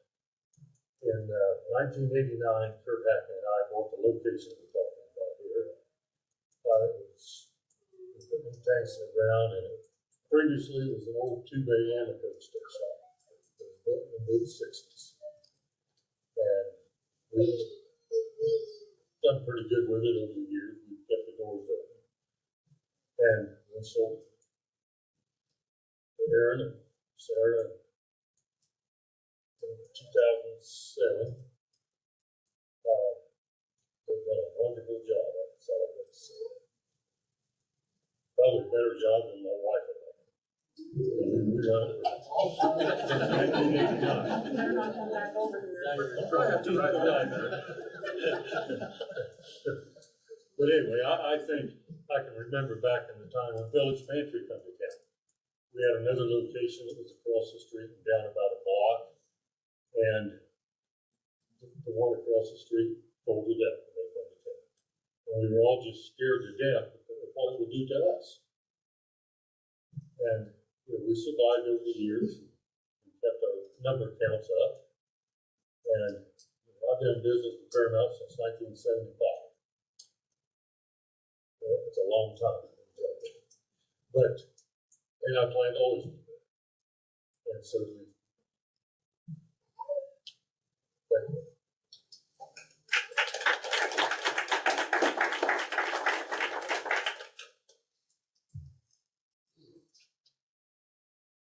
Anybody else? Opposition?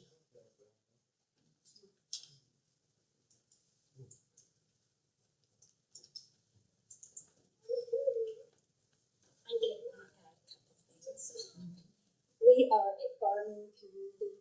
We are considered a sleeper town. There are no huge, big, major industries in our town to support the gas stations.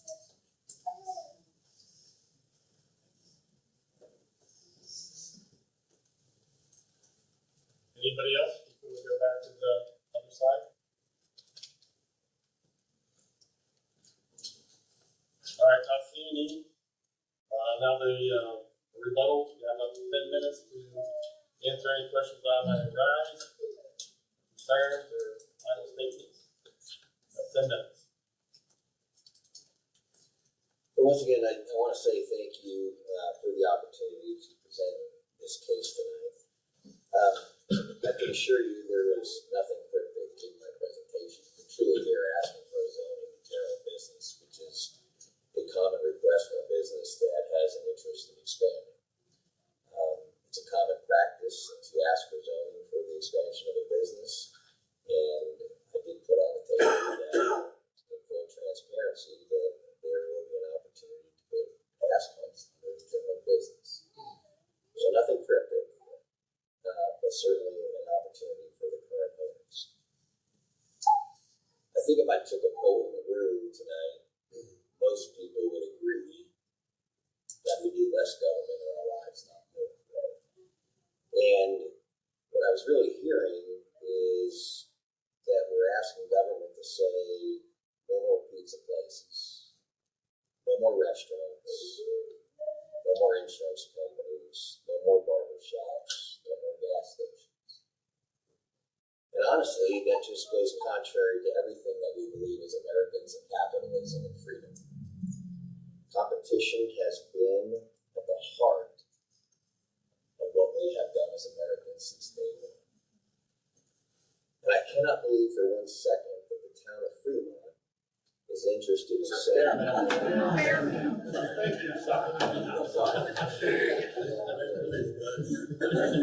the town of Fairmount is interested in saying that we're not interested in any more business expansion.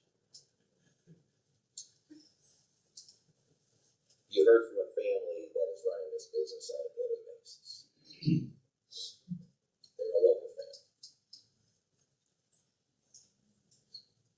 If you go in their grocery store, you see what's for sale. It's nothing different than you see in most grocery stores. I'm not 100% sure, but I want to believe that perhaps cigarettes and vape are sold across the street at the gas station. Nothing more than what's sold here at the grocery store. But these two are different business models. One is a grocery store with the opportunity to expand for gas pumps, and the other are convenience stores. This family is just interested in expanding their business. Jobs will be created out of it. It should be good for the community. Investment will be made in the community, which is always good. So tonight, I'm just asking you to focus on the zoning aspect of this. Not if one partner may sell in the future or may not sell. Who might be a future owner, who may not be a future owner. What we're suggesting is that the zoning that we're asking for is currently all around this property. That the neighbors in that neighborhood already look at gas pumps at a gas station. There's nothing new here. There's nothing nefarious. It's simply the opportunity to expand business on a property that should not be split zoning. It should be a complete zoning of general business. That's how it's currently being utilized. The parking lot is being used as general business, not residential, as it's currently zoned. And so I would hope that there would not be a harm to our current owner by the fact that it is zoned residential. It's currently being used as business and has been allowed to be used as business since 1976. I would hope that this body would see that the appropriate thing to do is to have general business for the zoning of the entire property. A loss would be to not permit that in the current manner in which the property is being utilized. So tonight, our request is for general business. We'd ask that you allow the free market to exist in Fairmount. And we would ask for your approval of general business.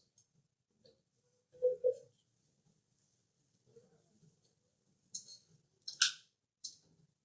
All right.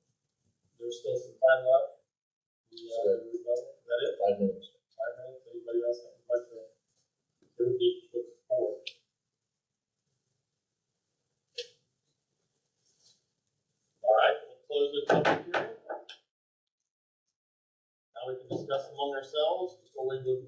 And we are charged with making a recommendation to the Fairmont Town Council, either favorable, unfavorable, or no recommendation at all.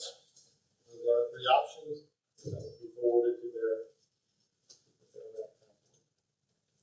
Are we to do that, or do we just take the recommendation to the commissioner? This is within the town limits of Fairmont, so they have control. They make the final decision. I just don't know that we've ever made a recommendation to the town board. Oh, yeah. You made a recommendation about the streets, Code reads to the legislative body. the legislative body. And most times it's commission. The commissioners, they will have nothing to do with it. Not going to be If forward. it was out in the unincorporated areas, it would unincorporated Fairmont. So we'll have discussion. I want to ask, I think it'd be important to ask Mr. Boyes to restate his position. He is our Fairmont representative. So if you'd like to. For sure. Let us know where you are. I think that would be helpful for the rest of us. You know, if we had 5,000 more people in town, I'd feel different about it. But if we say put pumps up against Second Street, then it's going to be presumably traffic at all hours. And having the residential that's R4 with two lots, they have been empty. People have parked on them, but not too much. I mean, say it's been used as business, what's been happening is it's just mostly just been empty. And for our historic residential district that we have going place, it's really important, I think, to maintain that flavor and not have 24-hour driving in and out. And the hubbub that you get out of a gas station.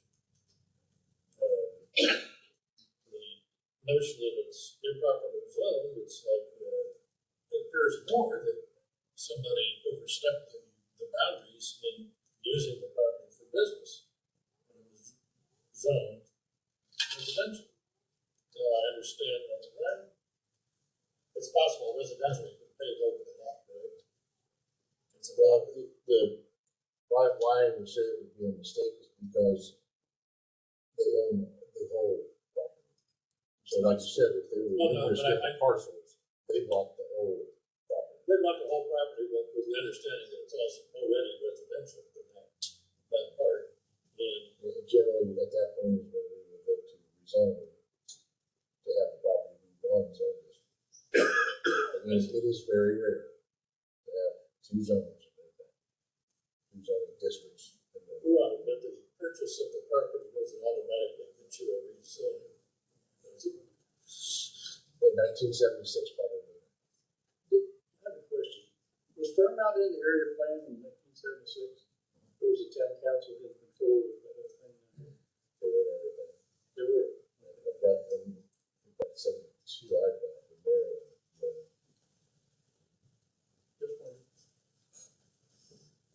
And so my concern is for the residents across the street, where the one stop is, there's at least the James Dean Park that provides a buffer zone between his business and his residents going north. And as the property goes within 60 feet of the house across the street, and the residents are on Second Street, something like that, then I see them being impacted by it.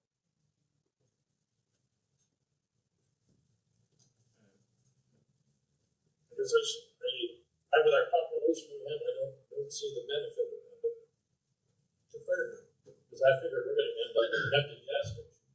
A few years ago, Huck's wanted to buy some property up across from the BP. And if they had, we'd have an empty gas station there.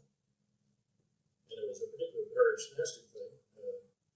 I'd like to keep the residential aspect of the town intact. And I don't feel that this will allow us to do that. Another question I would have then, Mr. Malott, what is your recommendation? Again, I am basing it off of the fact that it is one parcel of land that is split general business. I do believe that we talked about there was numerous lots that were on as one, and at that point should have been, made into general business. So I know it's not popular, but I mean, as far as the rezoning goes, I think we're making a correction to what should have happened back in the seventies. Well, perhaps we shouldn't have allowed it to be paid back in the seventies. Maybe that was the error rather than what we have now. And again, I'm looking at it on a basis of rezoning for what is there, what is on the application. So this kind of like goes back to what we dealt with a few months back, with now Pennsylvania. But I think it is a little bit different, because out there, it is zone residential, more or less, right? And there's a business on there, it's been there for many years, but it was more of a spot zone that they're asking us to do. Change this residential into rental business, I recall, among all residential around the farm. This is a little bit different, because it is in a business district, albeit on the edge of the business district. So I wouldn't say we spot zoning if we made a recommendation to say, yes, what it's being used for, that's what it should be used for, or be classified for. So I can see where, yes, we should, because it's not really spot zoning. We are only making a recommendation. Paramount does have a big choice to make, because yes, they can say, no, we don't want it, but they're probably going to have to come up with good reasons. They should come up with good reasons, just like we should have good reasons why. And it might be more the economic reasons why, because of numerous statements made here as far as in the town support. They have justifications, studies that says, well, the town decides cannot be free. We're looking to protect our town business district, overload it. That's what they got.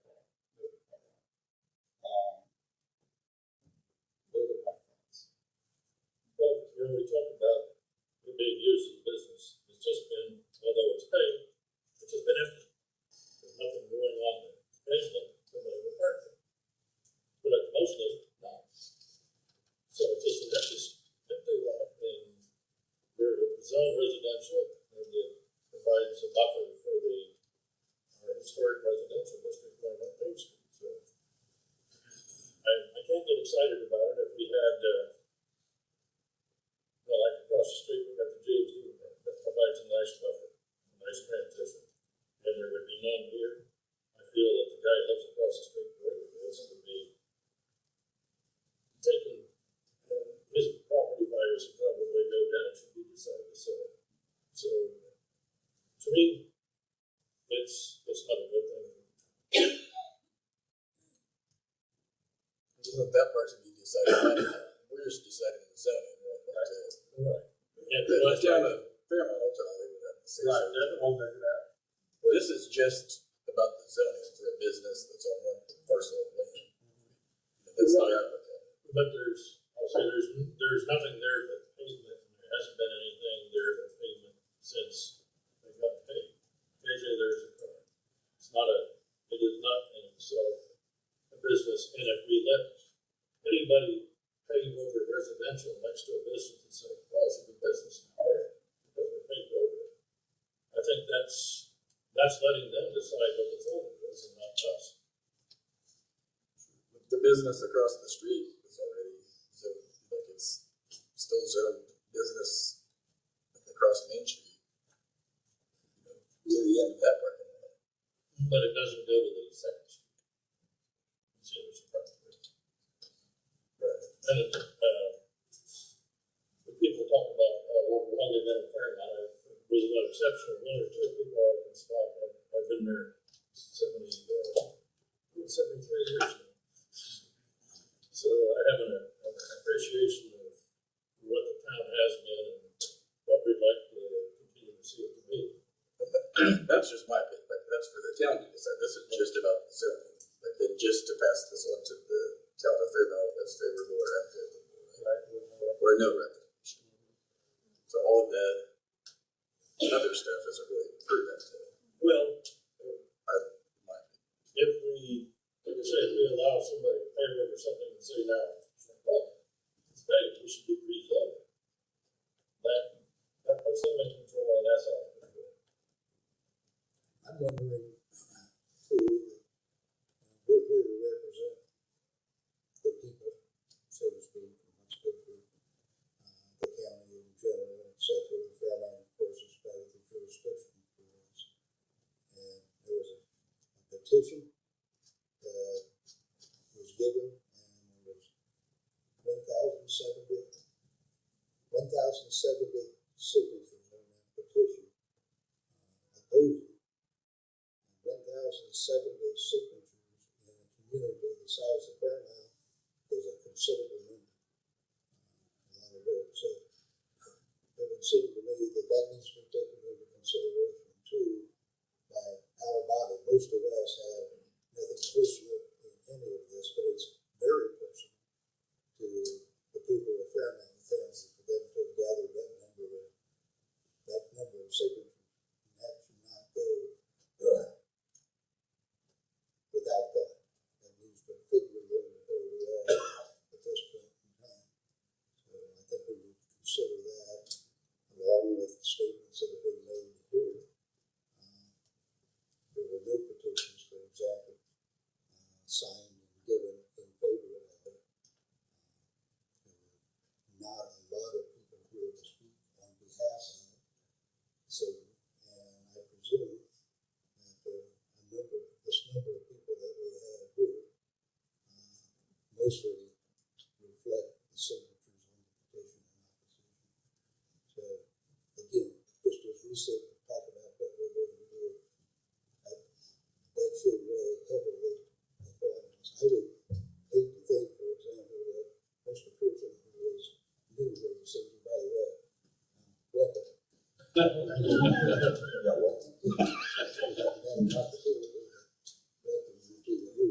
If this had to do with Jonesboro, and Jonesboro's representative speaking on behalf of the group felt as strongly as he did about an issue, and we didn't take that into serious consideration, I think that would be kind of rude on our behalf. So, thank you for your presentation, Mr. Burrows. Thank you for the work that people have done. And I think we should move the point. Sure. I think Steve's let's make that statement. Yeah, just a couple things. One, I do want to do a clarification on the reason I asked these questions. Like I said, we had a situation in Marion when someone was looking at rezoning, and that's what led me to those discussions. And I do appreciate Mr. Wyman calling kind of point of order, wanting to make sure that was the case and stuff. So there is a special exception. I'm glad we all know that now. I didn't know that in this case. And I too agree with Mr. Bothwell. We all represent different areas of our county. This is an affect one place in our county, and that's Fairmount. And I really struggle giving a favorable or unfavorable recommendation to the town of Fairmount because our recommendation will carry weight. I, for one, I don't have a recommendation at this point. I'm not really sure where everybody else is, but whenever the chair is ready for a motion, Any other discussion? In regard to Mr. Wyman, I believe when he mentioned capitalism and competition, unfortunately, the reality is there are victims to that. You can drive through Marion and see the empty factories and so forth where manufacturing and production has been shipped to China. So I think we have to keep that in mind, that there is a saturation point where capitalism becomes detrimental. All right, so I'll entertain some type of motion to favorable, unfavorable, or no recommendation at all. Mr. Wright? Mr. President, I would move that we do a no recommendation to the town of Fairmount. We have a second. Second. Will second that? Please call the roll. Hawkins, I'm in favor of that motion. Bothwell, Yes. Royals, Yes. Cottle, Yes. Hicks, Beckles, No. Pearson, Yes. Todd, Yes. Wright, Yes.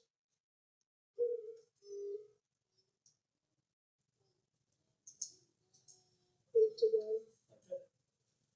Pass that information on to, high school board after that.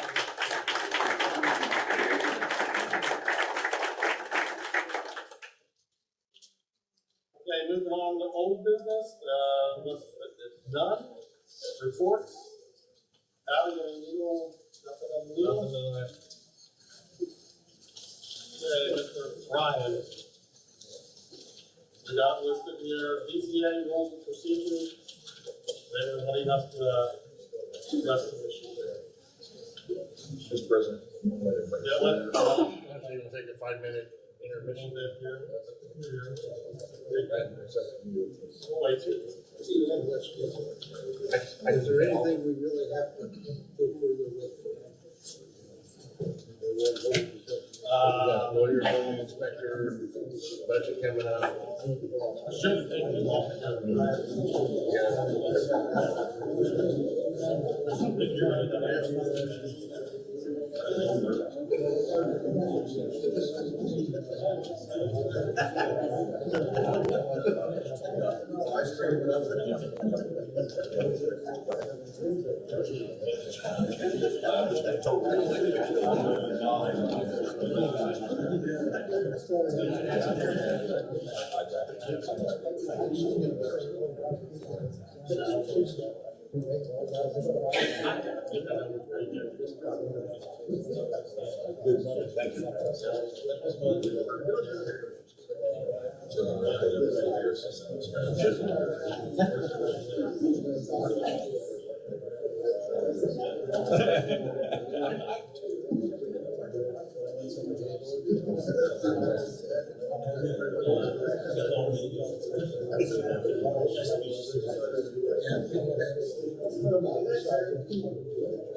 Did you know when the town meeting is? First and third, right? Second and fourth Mondays, 7 o'clock. So next Monday would be the So will this be there that quick, or how long is the process?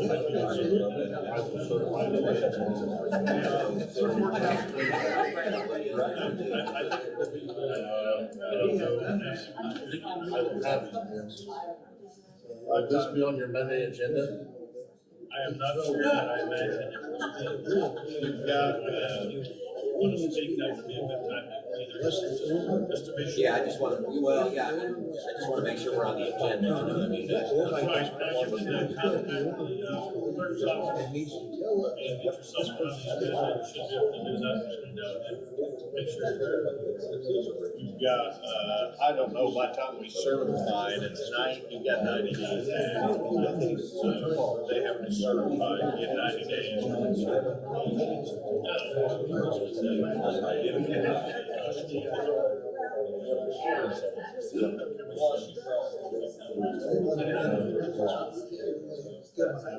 I would probably say not next Monday.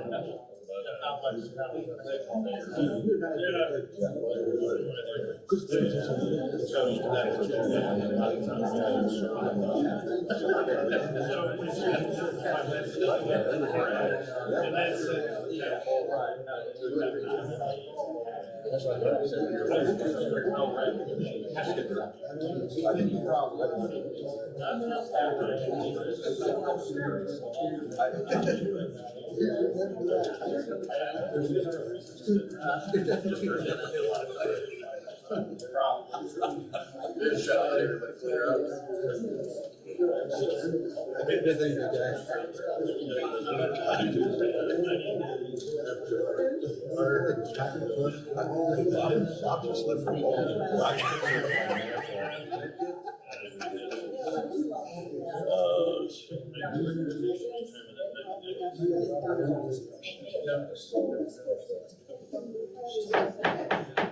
I'll call the meeting back to order. If they're staying in the room, you need to be quiet so that we can conduct business. If you want to talk, you can leave the room. So we can finish up our meeting here.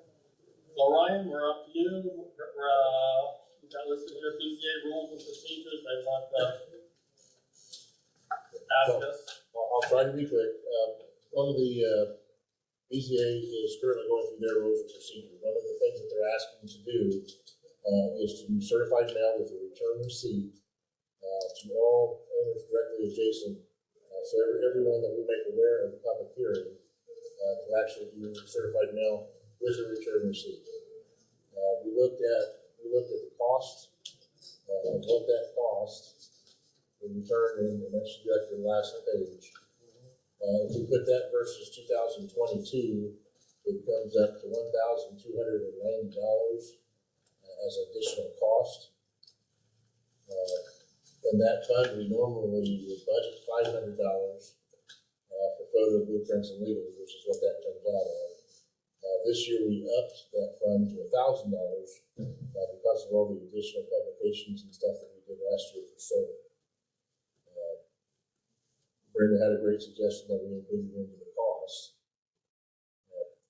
Concerns what happens if we send out the certified letter and don't get receipts back. We still have to send it certified and regular. It is additional work for the office. We're finding out that it's getting returned to the commissioner. So we have to get something in there. But again, the question is, it's your budget. Let's get a return information. The return receipts.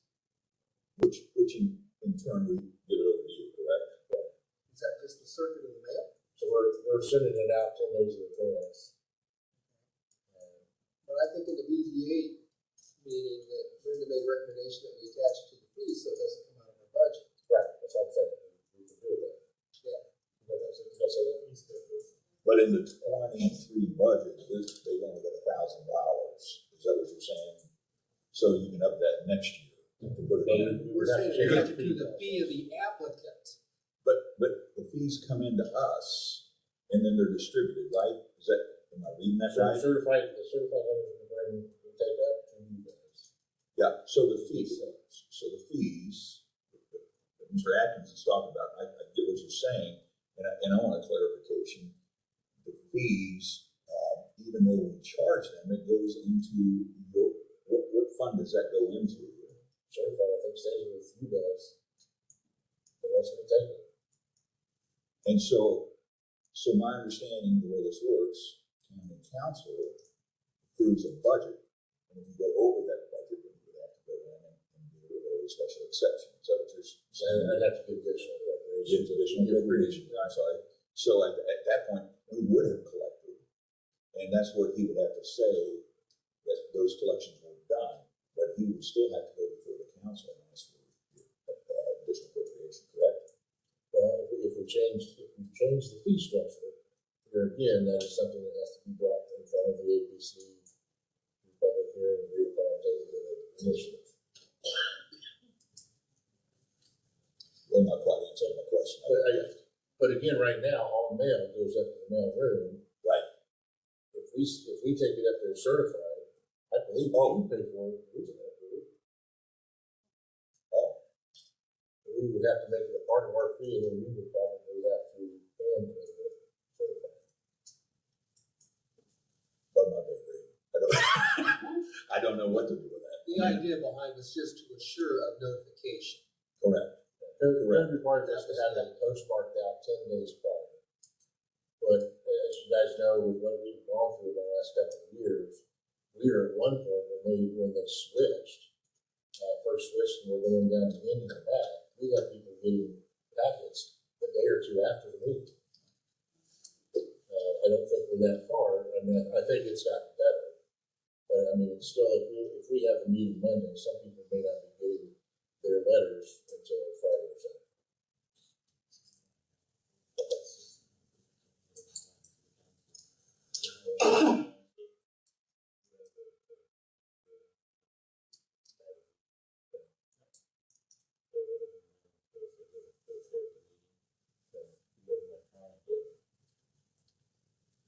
I think this would be for all adjoining properties.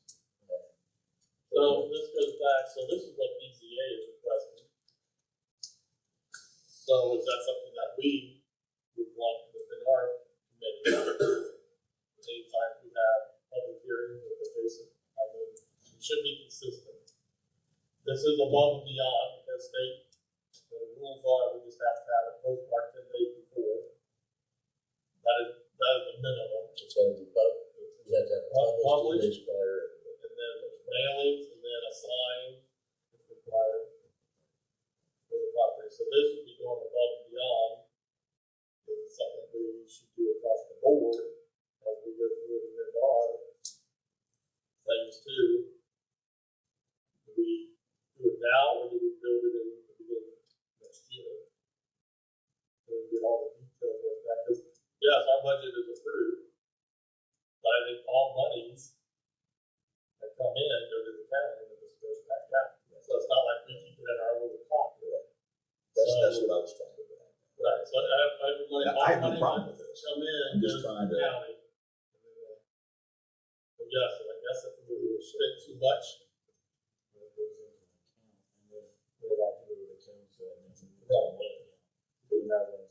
Yeah, if we say, oh, look, we have all these out, and let's say we do add an additional fee.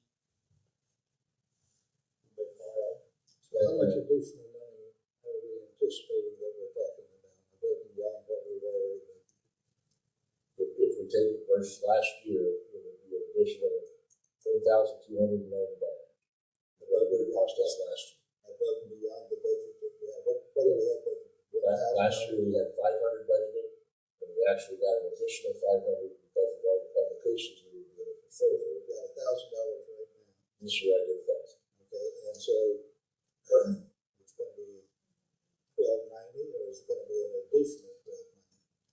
Well, you're in May now, so that's obviously going to be less, but I'm probably at some point going to have to go to some money. That's at the rate, at the part. Or transfer. Which I think can be done. Do it this way. And don't we all often run into in various accounts, emergency kinds of situations that we were not anticipating, like wrecked trucks and all those kinds of things, that at the end of the year that we go ahead and pay our bills, and that account ends up in the red coming December or whatever it happens to be, and we balance that out. But that is a process that all governmental units do, and they balance from this account to that account, so that we don't finish the year in the red. Well, no, you're This just would not- transferring funds. Yeah, right, so this is not a really difficult kind of thing. I guess the issue for me is the idea of what is being requested from the BZA. If it is, then we need to fund that. And we can work out that funding as we go. That's how we can do it. We can do it now. It's not that big of a liability kind of thing. So I guess the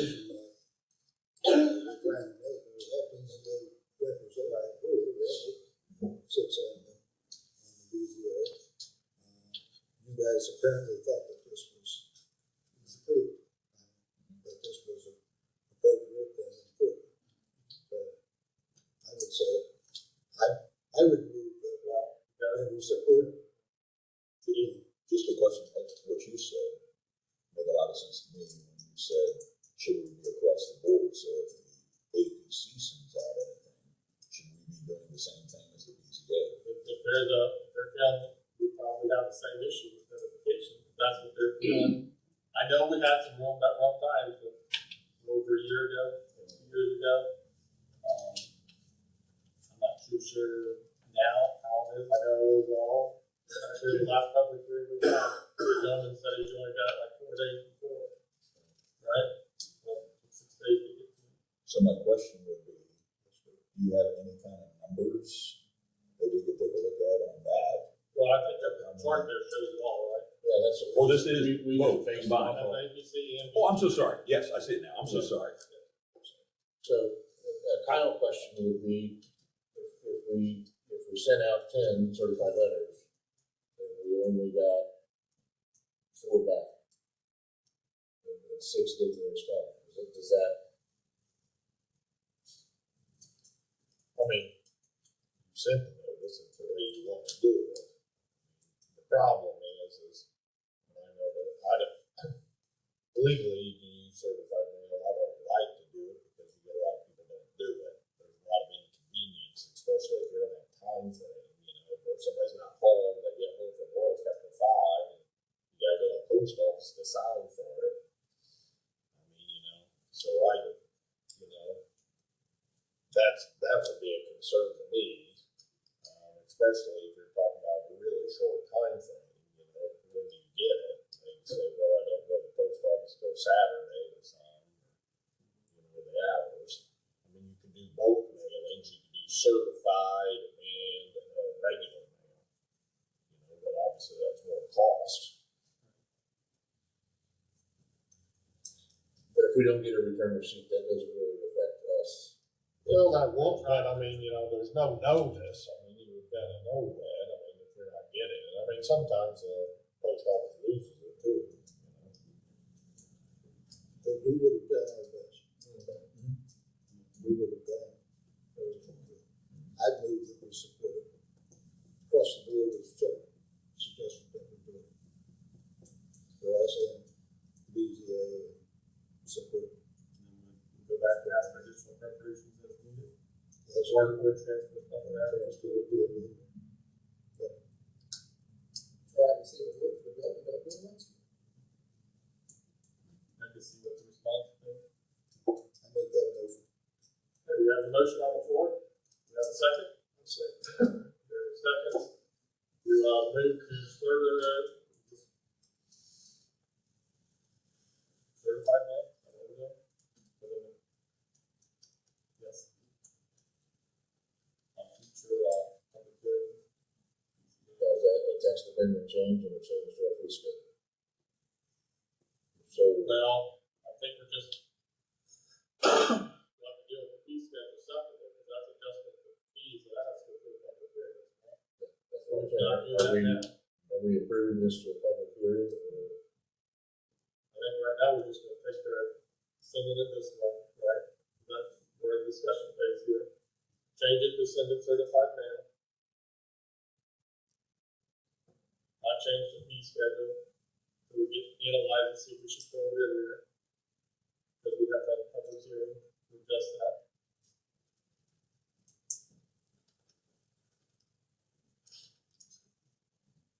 Any other discussion?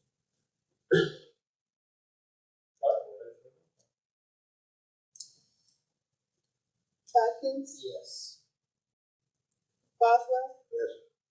Boyles, Cottle, Hicks, Yes. Knuckles, Yes.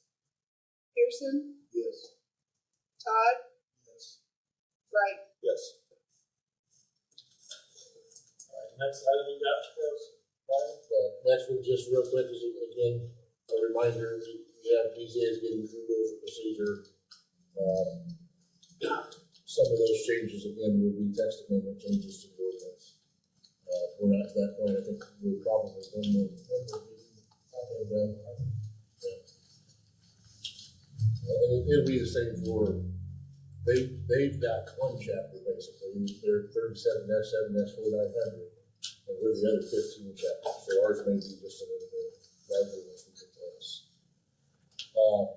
APC attorney. We do have two candidates that are willing to interview. One is Michael Hotz, and the other is David Whitfield Jr. I've spoken to both are willing to do the interviews.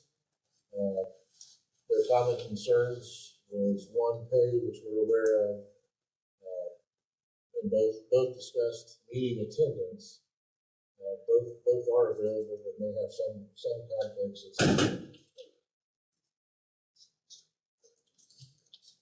All right, so we do have two people interested, two attorneys interested. So I think we need to line up some interview time, so we do here in the council chambers are kind of limited sometimes, so what available dates are we looking at? If we're looking at Mondays, Monday the 15th, the health board is in here till 7 p.m. But we could have the room following that. Looking at Monday the 8th or Monday the 22nd, it is open. We could have it at the 6th, but it interferes with Mr. Broyles. Not every other day interferes with somebody's time.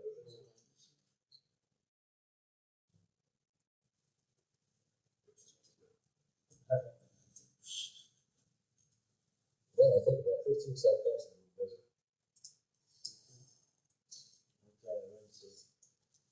That's right. Yeah. So the 15th, you think the 15th is open? The 15th is open after 7. Health board said they were starting at 5 and would be here every day. That's on the 15th. On the 15th. Or we do 6 o'clock on the 22nd. Yeah, it's wide open 22nd already. Pretty much any day, any other day. Yeah, then we're gonna be, I'd be available.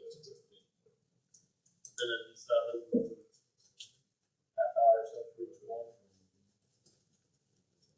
So what's our pleasure, the 15th, do it after, the health department, right here? Then we have an opportunity. So we need to get that information out. I recall from our last one, it would be considered a public meeting for the interview for that, whatever, this position. Sure. They're having the whole board, I mean, yeah. Public meetings, last one started, we'll be doing just interviews at that time. All right, let's take care of the attorney. Anything else, guys? Next is building inspector. Yes, we need to follow. Right, so far with Aaron, we've been trying to follow him in my case. His April 21st hearing got moved to May 5th, and finding out today that May 5th meeting got canceled. I have not spoken with Aaron or any of his family in over 2 months. The entire office has been trying to text and instant message, and we've got nothing back from him. So my thought is we need to start moving towards an end time, end date. As you know, should his charges get dropped, according to the county handbook, he would get all that pay. He's suspended without pay. If charges are dropped, he is entitled to that pay. So that's kind of where we're at. We've sent out, then on the deed, I got 4 applications, none of them any kind of background or any kind of experience in building. I've tried to get a hold of a couple of people I thought would be really good for the job. They're for the most part not interested. So we put it back out on the Indiana Association of Building Officials website. We're running again on Indeed. I'm going to rack my brain on someone who might be pretty decent for it. It's got some building background. That's kind of where we're at. I need to know what you guys officially want to do as far as Aaron. Go to a letter, an official termination. Should that go up to Justin to get sent out? What do you think? mean, we gotta go off it somewhere. It'll have to be your guys' decision as a board. It's a sick thing. You can take it in, you can do an executive session, yeah. But you have to have a final decision in public. We need to, we're gonna be talking personnel, our assistants, right, and executive session. This is gonna stop. So do we wanna do it immediately following our 15th meeting? Should only take a few minutes. Executive session, that I'll put it back. If you will take final action, it has to be in public. Which we can do the following meeting, if that's the. That gives us time to put up my right now. Alright, so, yeah, consider that.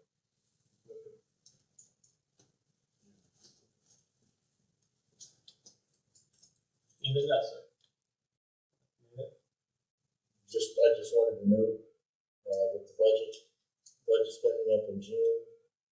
A reminder, we usually get budget worksheets the second week of June, due back July 1st. Some of them, so I think we talked about having a special meeting at the end of June this year to go over the budget, with no July. Other things just to note, for both of my part-time positions, again, the county gave all the employees 7% raises. So for our part-time employees, they went from 1150 up to 1270, which is what they're being paid, but they did not add to my overall budget for part-time. So for 48 hours a week at $12.70 an hour, it comes to $343 a week. My total budget for that part-time employee should have been $17,836. Our budgets were left at $13,204 and $14,980. So at some point, we're either going to have to move some money or go back to the council for appropriation. Because once those raises are done, they don't hand the budgets back to us and say, we're not making your corrections. This was something we got to do last year too, and I talked to Andrew, and he said, yeah, we should make those changes too. But they left what we proposed, and they didn't cover the raises. So this is going to know, at some point, we got to come up with or go after $7,480-ish to cover them. And then also, again, thinking about the new lawyer, what type of money we're talking about this year, as well as with the budget for next year. So, again, I hate to go to nickel and dime the council right before we go in and asking for our entire budget. Just to kind of keep that in mind and start thinking about it. Good, right, Frank? I come in and ask and ask and ask. Take on that budget, doesn't push that back. They've done that before. So I probably want that. When raises are granted in the middle of the year like this, they become effective immediately. No, they don't happen until the first of next year. And like, for all salary, they instantly get raised in their budgets, but they did not raise at that time. Alright. One more page, John, Pearson, welcome. I saw you sign some paperwork, so we need to do an official swearing in or just sign the papers with you out there. Sign it, is there a moment? Alright, I hate to ask this, any public input? Since I'm here, I'm waiting this long. Okay, I've got a few things just to say. Commissioner Wright, could you provide us this information as to who the property owners are and their locations of the solar development? Maybe at the next meeting, you could bring that kind of information to us. Mr. Malott may have a copy of that stuff. We'd be more than happy to go through it. Great, thank you. And then, Mr. Boyles, when you was talking about, the hometown feel there in Fairmont, how you wanted to keep that, and do you think that maybe people out in the country might want that too, when it comes to solar development? Because, you want that hometown feel, and you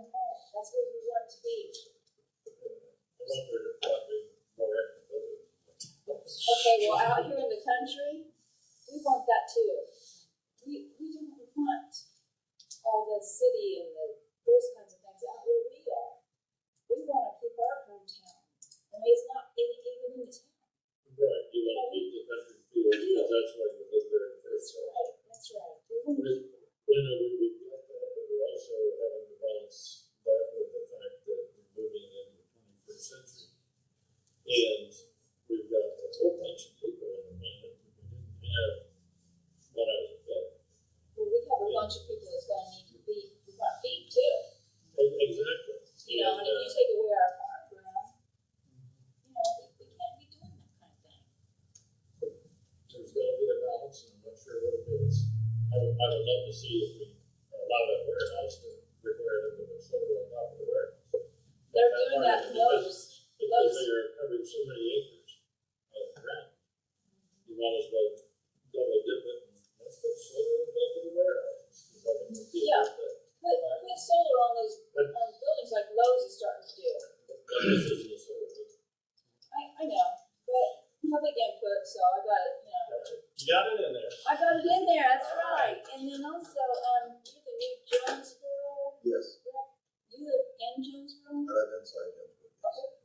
All right, I think I'm done. Thank you. Make a motion to adjourn. So moved. All in favor? Aye.